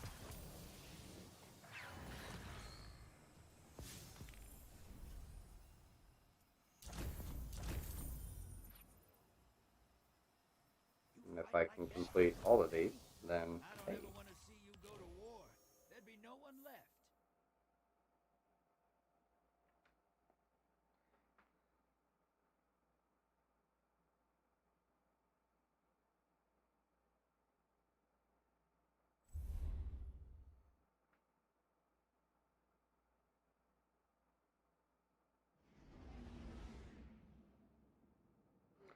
Do, do, do, do. Alright, everybody. It's time to scroll onto Twitter and Horny Post. Whee!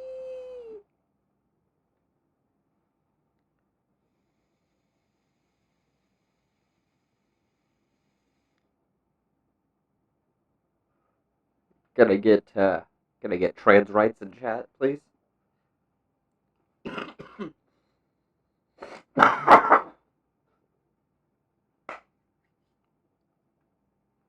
One of the most base things, you know?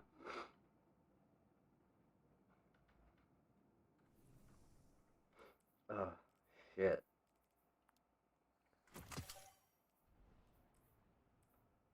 Keep playing Gambit.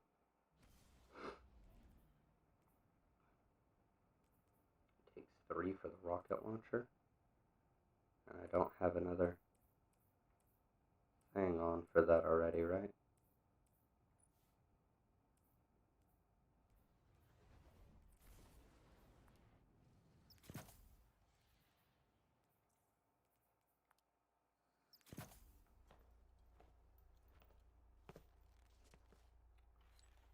Look at that. Enough fooling around. Vex on the field. Time for a gunfight. Warlocks keep telling me if the Vex could time travel, they'd have won already. Shoot 'em anyway. True. Transmat ready. Lock and load, hotshot. Get those moats to the bank.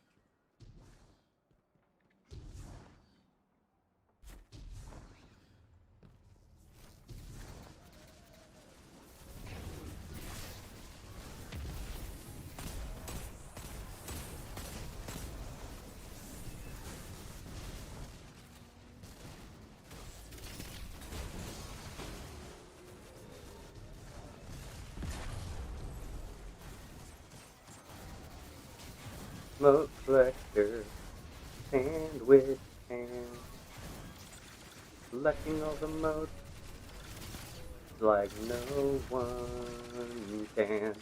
Since I'm a moat collector, I'm gonna collect all these moats.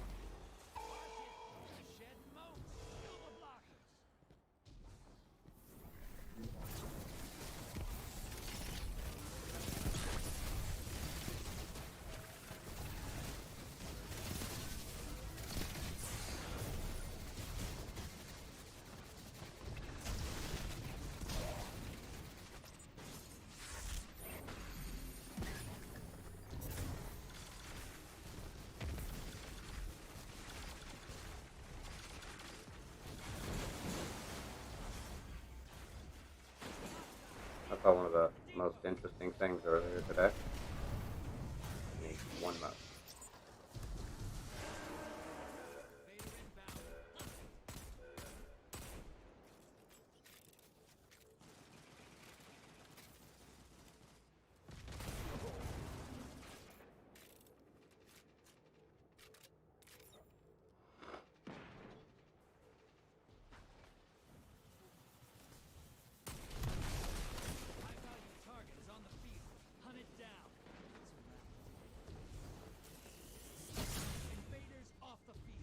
They're after me! They really want to get... They want this pussy. Guys. They're after it.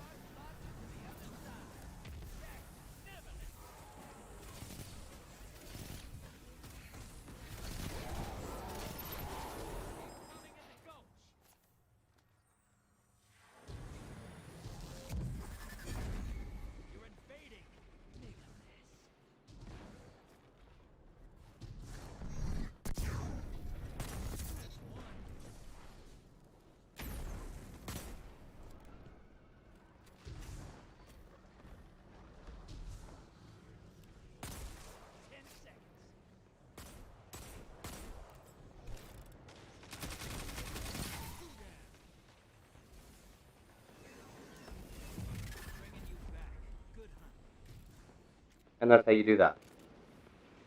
Scare them off.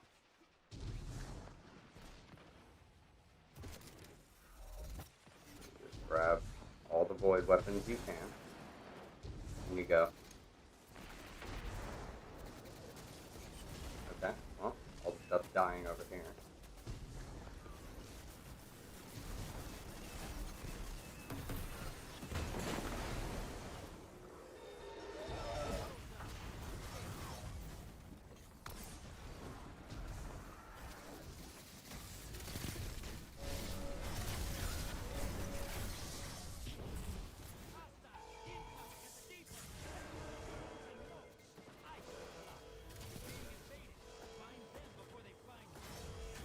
Fucking hell.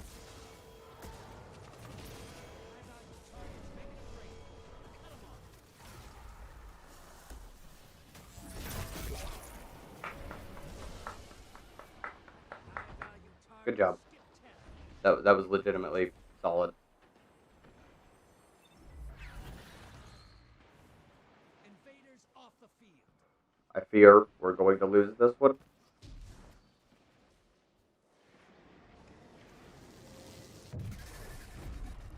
You're invading. Make it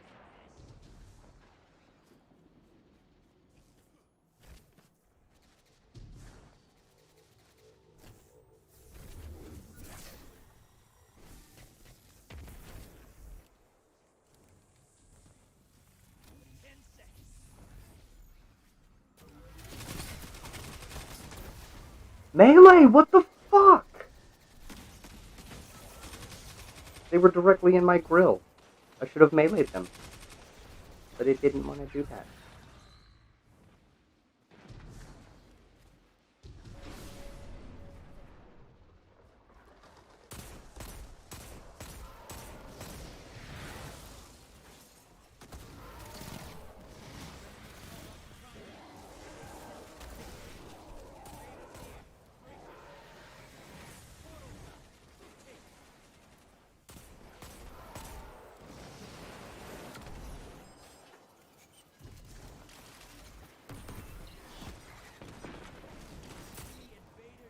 Wow.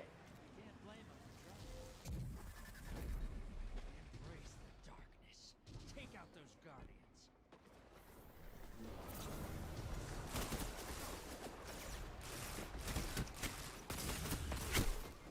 Wow, really? Okay. This is probably going to be the last game for me, to be honest. I think I'm going to wrap up the stream. It's getting a bit late, and I got to try and keep my schedule a little bit more on track.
Alright, that was a pretty solid game, you know?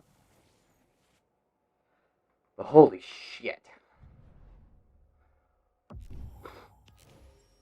I started streaming a little bit later than I had intended to, but, you know, it's 10:30, 10:33 where I'm at. Y'all have been here for almost the entire time. I really do appreciate this.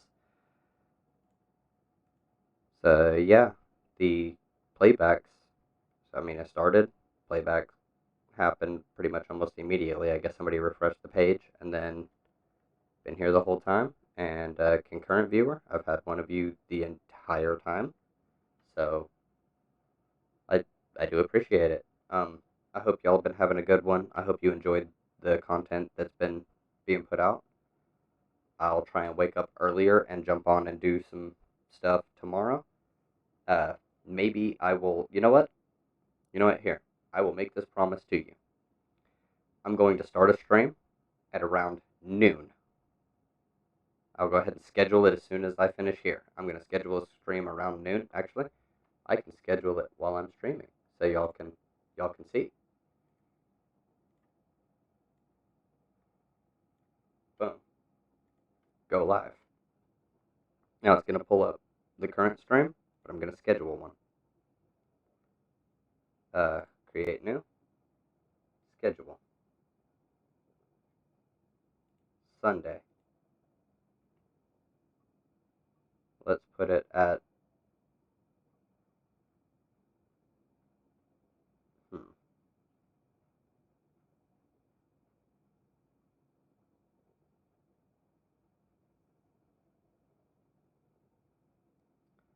let's say 12:30 Sunday.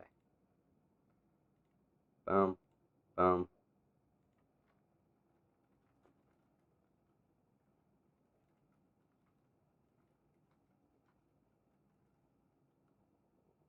You know what? Gaming, news, ideology.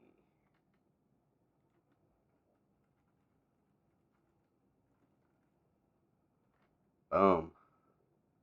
No, it's not. It's not for kids.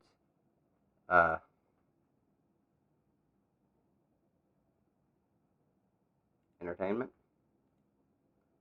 Boom. No, I know. I know. I'll deal with the tags later. It's fine. Close that. We have the current stream running. And that's going to be it. I will be on tomorrow, and I will make the stream last from 12:30 to 8 p.m.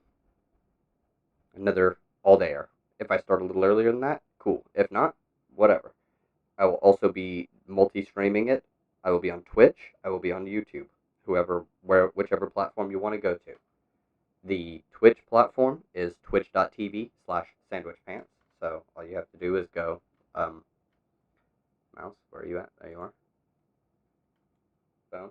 You come over here and you go twitch.tv/sandwhichpants, and boom. There you go. And you click that little follow button right here. 4 hours into my 8.5 hour stream. It was only 6 hours on this one. I ended the Twitch one early because nobody was in it. 6 hours and 49 minutes. And if you compare it to the YouTube,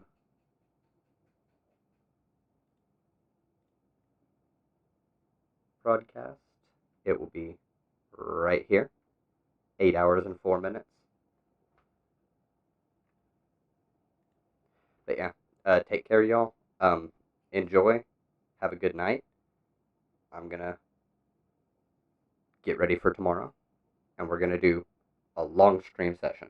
We're just gonna go until I stop. I might start early. I might be a little bit late, but we're gonna go until I need to go to bed. And that's what's gonna happen. So take care, everybody. Have a great night, and